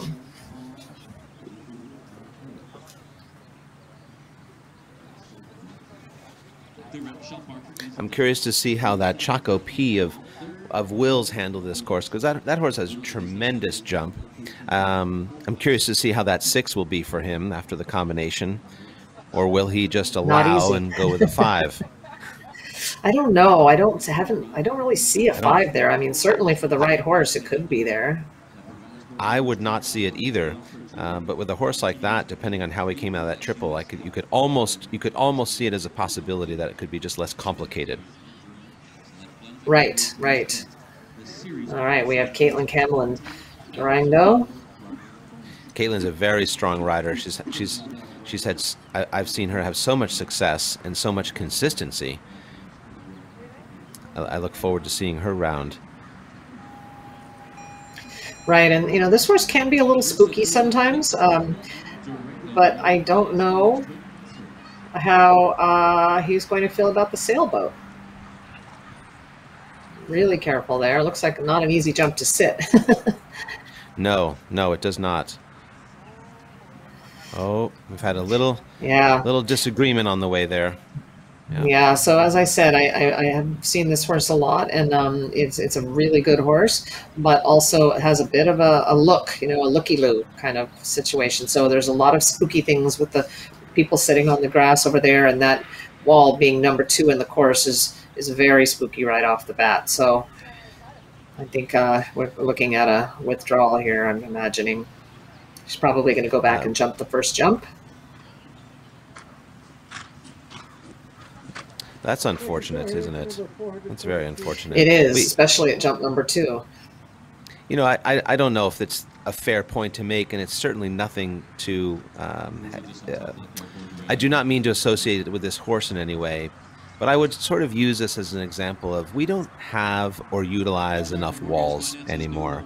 Walls, waters, in-ground liver pools, in-ground ditches, and as those elements have faded, when they return, they become the bogeys, when those really shouldn't be the things that are bogeys. Those shouldn't be the things that are, I mentioned this last week when we were speaking also about the water in the liver pool. In my opinion, we need to have more of these things. I agree with you. I mean, I think for a long time, the course designers, the sort of the style of setting courses was a little light. It was a lot of just rails and not a lot of substance. And so some of these horses haven't really jumped these courses that have substantial looking things on course. And it's overdue, in my opinion. We need to get back to it. We are getting back to it, and you can see that it's causing a lot of problems. And as a kind of a quick reminder, or maybe not reminder, but a small statement is, I can tell you I do not rely on competitions to present me the challenges. I create those challenges at home for myself and my students to be prepared for whatever it is we might face. Of course. And I'm not relying on the show to do that for me, which sometimes I find that in the narrative in my travels. People pointing at the horse show or the management or the course builder, but it's really up to you to come prepared. Well, right. And that's why, as a professional rider myself, and you are as well, there are times when I opt to get the help of other professionals in order to make myself better rounded and maybe, jump these difficult things that I haven't thought of to set for myself. So. Now this bold Chaco P is, I don't want to jinx Will, but looking very good today. You can see Will utilizing the turns to help maintain the horse's balance and composure, because this horse is very strong and gets very ahead of him. He really worked for that 6 beautifully. Yeah, and he's gotten so much better control over this horse in the last few months. I really feel like it's been a long time coming. I say that, but that didn't look so easy, did it? No, that was very, very risky there, that last combination. And Will is really working hard at the end here to preserve this beautiful ride. Look at that. That was not easy. Look at him. And Will is pulling up. Will is pulling up right away and trying to rest his arms. Yeah. He's out of breath, and Will is one of our older riders. See right there. It looks like, yeah, he really had to struggle, didn't he? But he struggled right into a clear round, and we now have a jump off. See, the interesting thing to view there for me, Susie, is something I talk about at times in teaching, is the ability to still navigate inside of the opposition. That Will's focus wasn't just on the opposition he was getting or the difficulty he was facing. He's still got to navigate his way through that as a team. And that's something that a lot of young riders, learning riders, juniors, amateurs, even professionals all must work through. You don't want to give up. I mean, he could have easily given up in that last turn. He was having a clear round and he doesn't want to give up, but he was in trouble there for sure. But he dug down and used all of his skill and all of his mental capacity and physical capacity to get that horse turned and back under control, and he fought for it. And there You know, he can't be worse than third at this point with only one other clear round. So that was brilliant riding. But, you know, we've seen Will ride before. We know he can be brilliant, and he certainly was there. And here we have our last horse in the first round, and Kyle King and Magic Mike. Well, I watched Will, as many of us did, slick around for a gold medal on a slightly difficult horse. So I expect that from Will. Nothing less. Right? Well, that was very well ridden. Very well ridden. And Will was so cute with that gold medal. He brought it around, and we got to look at it and touch it and wear it, and it was pretty cool. Very gracious. Now Will and Kyle both just showed a great example in that line where they both created a very slight bend in that 5 to make it a little bit more comfortable with the step. They both turned a little early, jumped slightly towards the rail, and put a little room in that for both of these big horses like this.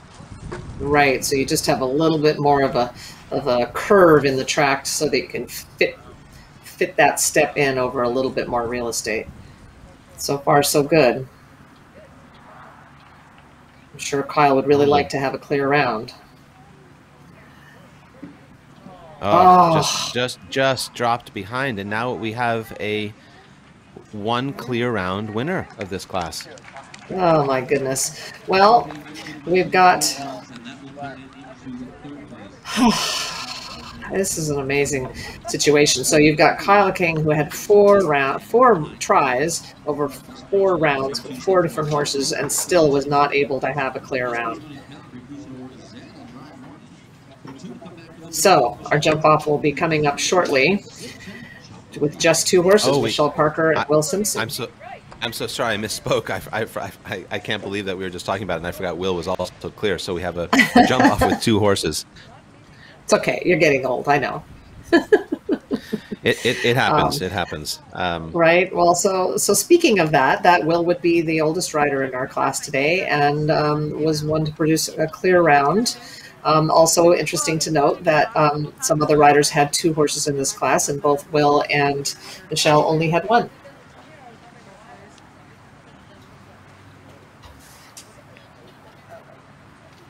It's a underrated skill to be able to have that 1 horse and be ready for that 1 moment. And we will be back with our jump off after a word from our sponsors.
Horsefly is excellence in international shipping. We like to say when you fly with us, you fly first class. Horsefly was started by professionals in this industry, so your horse is next to our horse, and that means they're getting the best care, the best attention, the best service possible during their travels.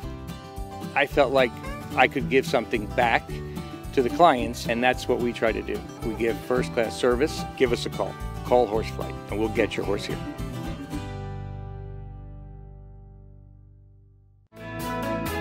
Farm Vet is here to support you and your horse both in and out of the show ring. From our highly trained staff to the best horse health product selection, we care about horses. Life out here can get pretty busy, so shop with Farm Vet in 3 convenient ways: by calling our sales team, shopping online, or stopping by one of our mobile locations. Everything you need is just a few steps away. From brushes and bandages to all of your pharmacy needs, Farm Vet has just what you are looking for. From all of us to you, welcome to Farm Vet. We are Horse Health.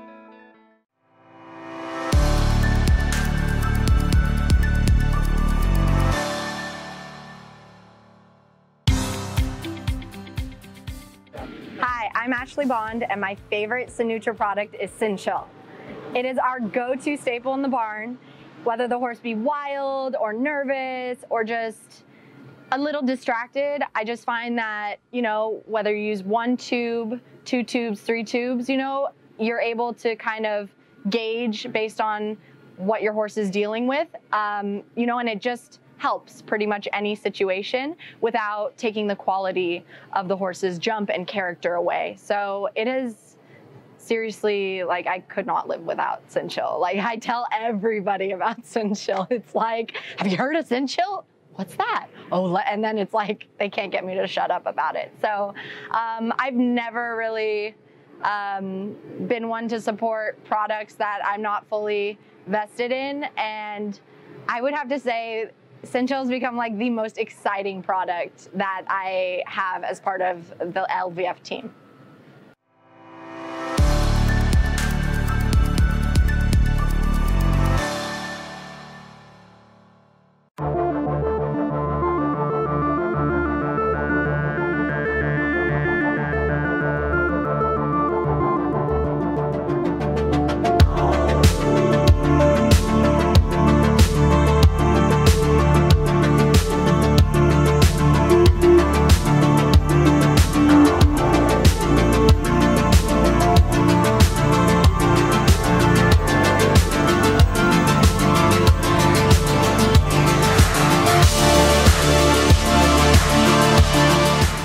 So happy to present this amazing family resort to you. We're in Latuna Canyon, California, which is an amazing equestrian center.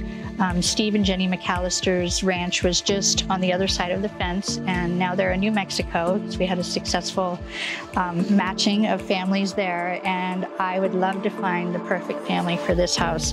Where I'm standing is exactly where this beautiful, lovely young couple got married 30 years ago, almost to the day. They took this house and made it their own. I call it the love home.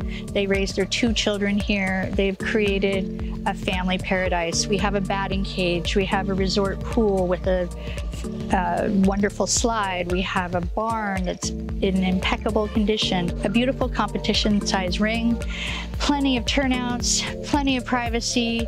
This is a resort island for you. Really could be an ideal place for you, especially during this time. You can work from home, play from home, and just have all the privacy and beauty around you.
2 qualified for the jump off. Jump off starts at fence number 4. We know those beautiful butterfly standards. Fence number 4 from that triple bar. On fence number 5. That's the sailboat. Fence number 7 is going to come up next. Fence number 6 is going to come up next. Fence number 7. Left hand turn B and C. Triple combination. Three efforts remaining. Fence number 11. 12, 8, and 13. So 2 to come back for the jump off. Top of that line, jump off round 52 seconds.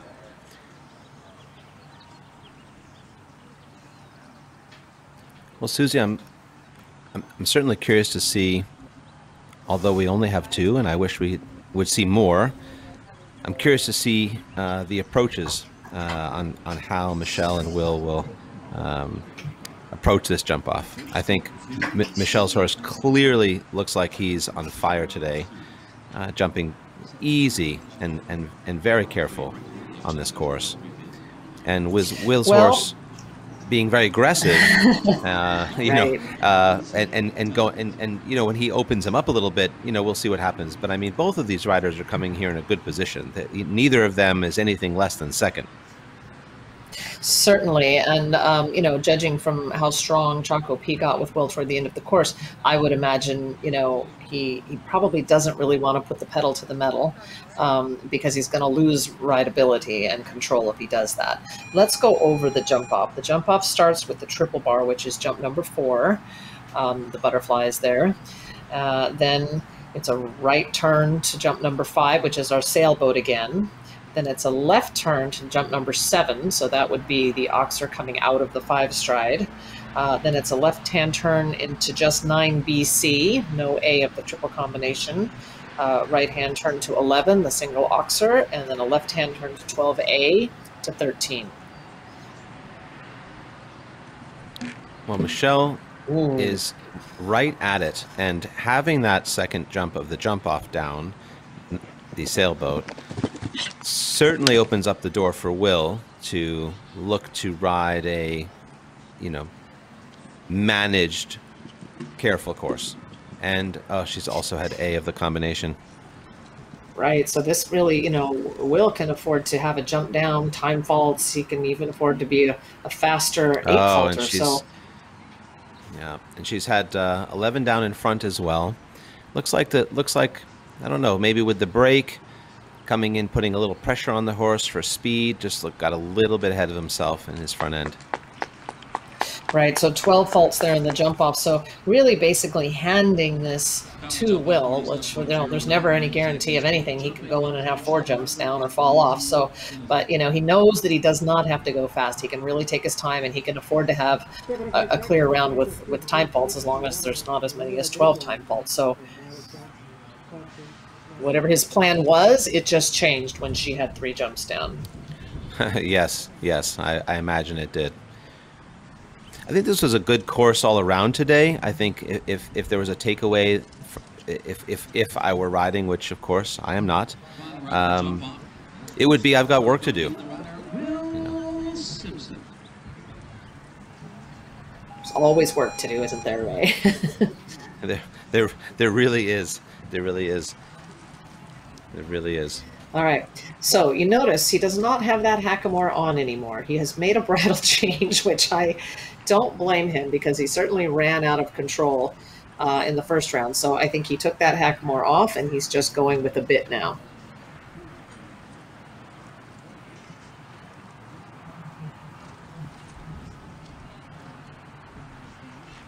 Yeah, it's a good point and an interesting observation, and good for riders who are learning and you know, amateurs, juniors, young professionals alike. You got to know your horse, and Will clearly felt that this was the right thing to do for this horse, and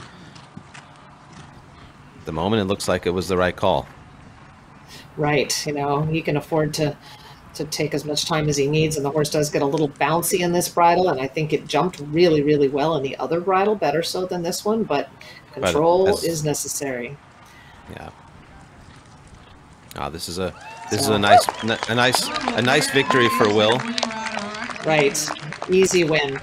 You know, I shouldn't say it was an easy win. This is not easy, but certainly he really had to fight in the first round, and again, to have a beautiful clear round in the jump off to take the win is just a great day for Grandpa Will Simpson.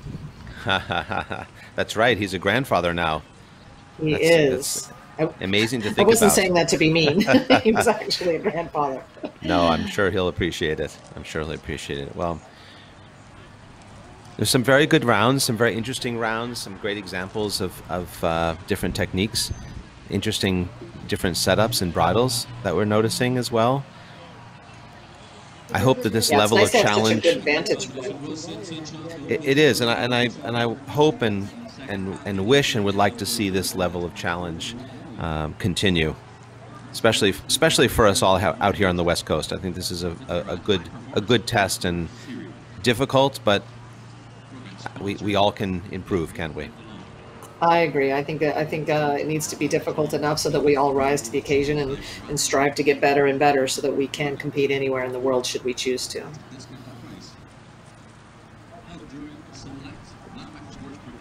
Well, Susie, I'm sorry I wasn't down there again this time. I'm glad that you could be there. I always prefer to be able to walk a course and feel the ground and look at the fences and measure everything a bit myself, but it's nice to do this with you again.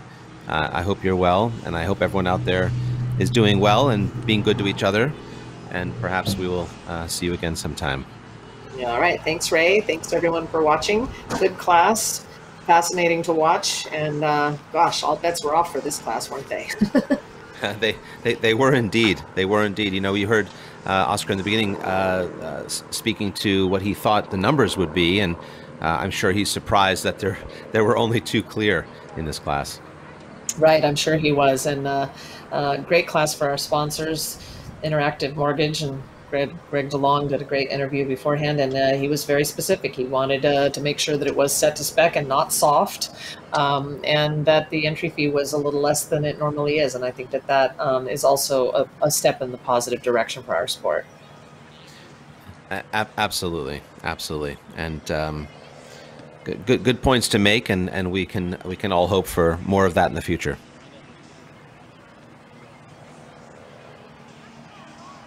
Thank you again, Ray Texel, and thanks everyone for watching.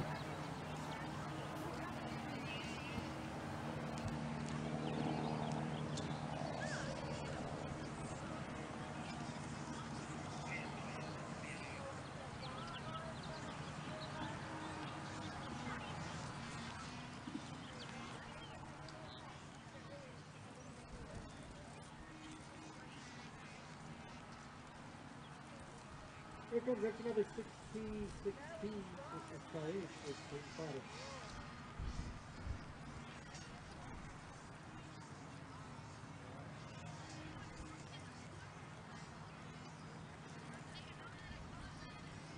And joining us for these presentations on behalf of Blended Microsports, Robert Ridlin, the president of Blended Microsports, Alex Zulia, and Cheryl Wheaton on behalf of Interactive Mortgage, Greg and Yvette DeLong, Ashley Wadecki, and Alexandra Biederman.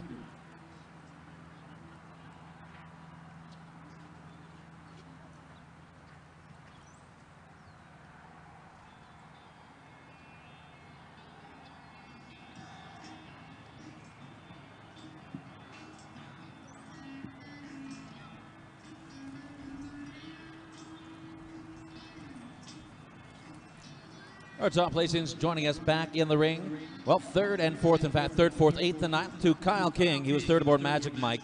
4th aboard Edelon. 8th aboard Coffee to Go. 9th aboard Enzo.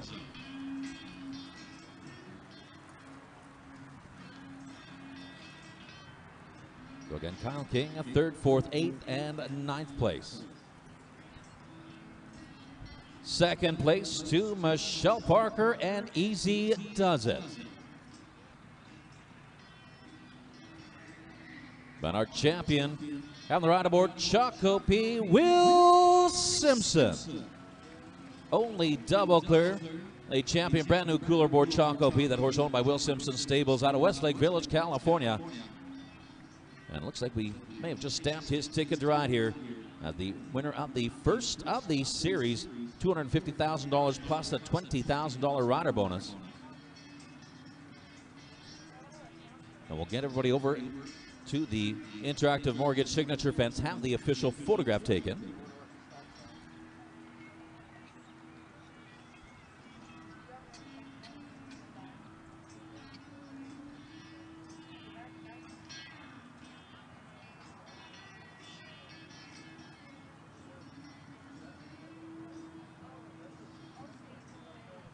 Just a great competition.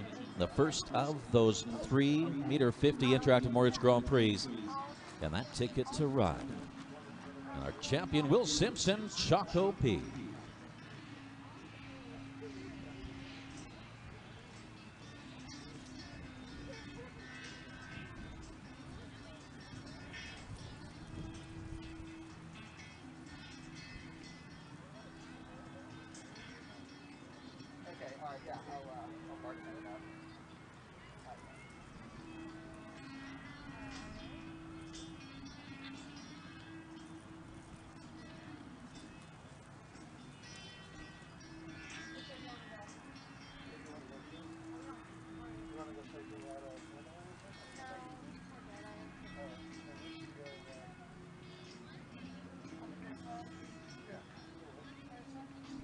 Well, that official photograph having been taken with our champion, and we do have one more thing, and that is ask our champion, Will Simpson, and Choco P to lead our field in our victory run.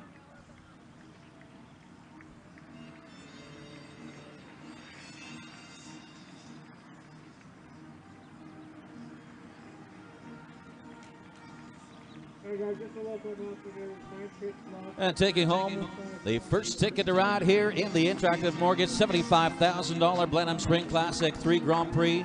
Our champion, brand new cool aboard, Choco P, Will Simpson. Michelle Parker easy does it in second, third, fourth, well, 8th and 9th. 4 places to Kyle King, 3rd aboard Magic Mike, 4th aboard Edelon, 8th aboard Coffee to Go, 9th aboard Enzo. But our champion once again, and that is Will Simpson of Choco P.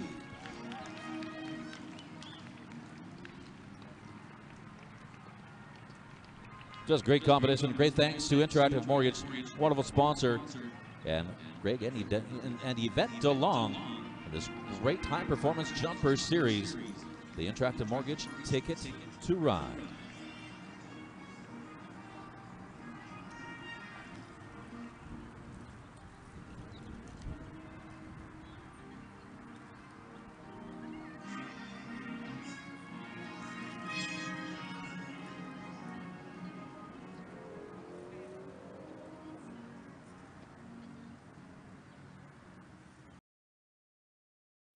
Wow, what a class. For a minute there, it looked like we weren't going to have a jump off, or maybe a couple with 4 falters, but Michelle and Will, took on that Oscar Soberon course, and, unfortunately for Michelle, it didn't end like she wanted it, but once again, we're going to welcome Will Simpson back into the winner's circle and ask him a few questions about today's event.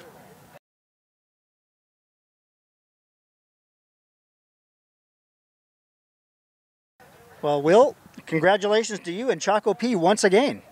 Thank you very much. Thank you very much. Great day today. So you are the winner of the inaugural $75,000 Interactive Mortgage Ticket to Ride High Performance Jumper Series Grand Prix. I mean, and that was quite a course today. You basically schooled everyone. Tell us about the day. Tell us about the round. Just tell us how you're feeling right now. Well, that Ticket to Ride song always comes to my mind. That's always a great song, so I'll just leave it at that. You said a mouthful, but that was great. The horse is running on empty. We've been showing quite a bit, and for him to come back and jump a double clear today is something that I'm really proud of, and that was a great feat that he came up with today. I got a team behind me, the barn, everything runs really smooth. And everything's going great, and it's been a wonderful 2 weeks here at Blenheim. Well, and Ray, during the color commentary, noticed that when you came back in for the jump off round, that you had changed bridles. What was going on? Tried a new bridle. I tried to mix it up a little bit because we had to change something because he was just getting a little bit. He needs a little rest, which he's going to get right now, and he came through, and we just kind of threw a little curveball to him, so to speak, and he was just right with it. A little hard to turn, that's the only thing. So for the jump off, we came back with a turning bridle, and it just worked great today. Well, Will, congratulations. On behalf of Blenheim Equestrian Sports, we just love having you out here. I know you're going to be in the winner's circle a lot more in 2021. So what are the plans for next week and beyond? Well, we just love being here. My granddaughter here today, 2 months old, Harper Ann, so this one's for her. And we're going to rest a little bit and then pick up the pieces depending on how fresh the horses get and how soon. Terrific. Again, congratulations and all the best. Thank you very much. Well, thank you everyone for joining us, and don't forget our next live streaming featured event is going to be this Friday, where we have the USHA National Hunter Derby, both the pro and the amateurs. Thanks again from Blenheim Equisports and the beautiful Rancho Mission Viejo Riding Park in San Juan Capistrano.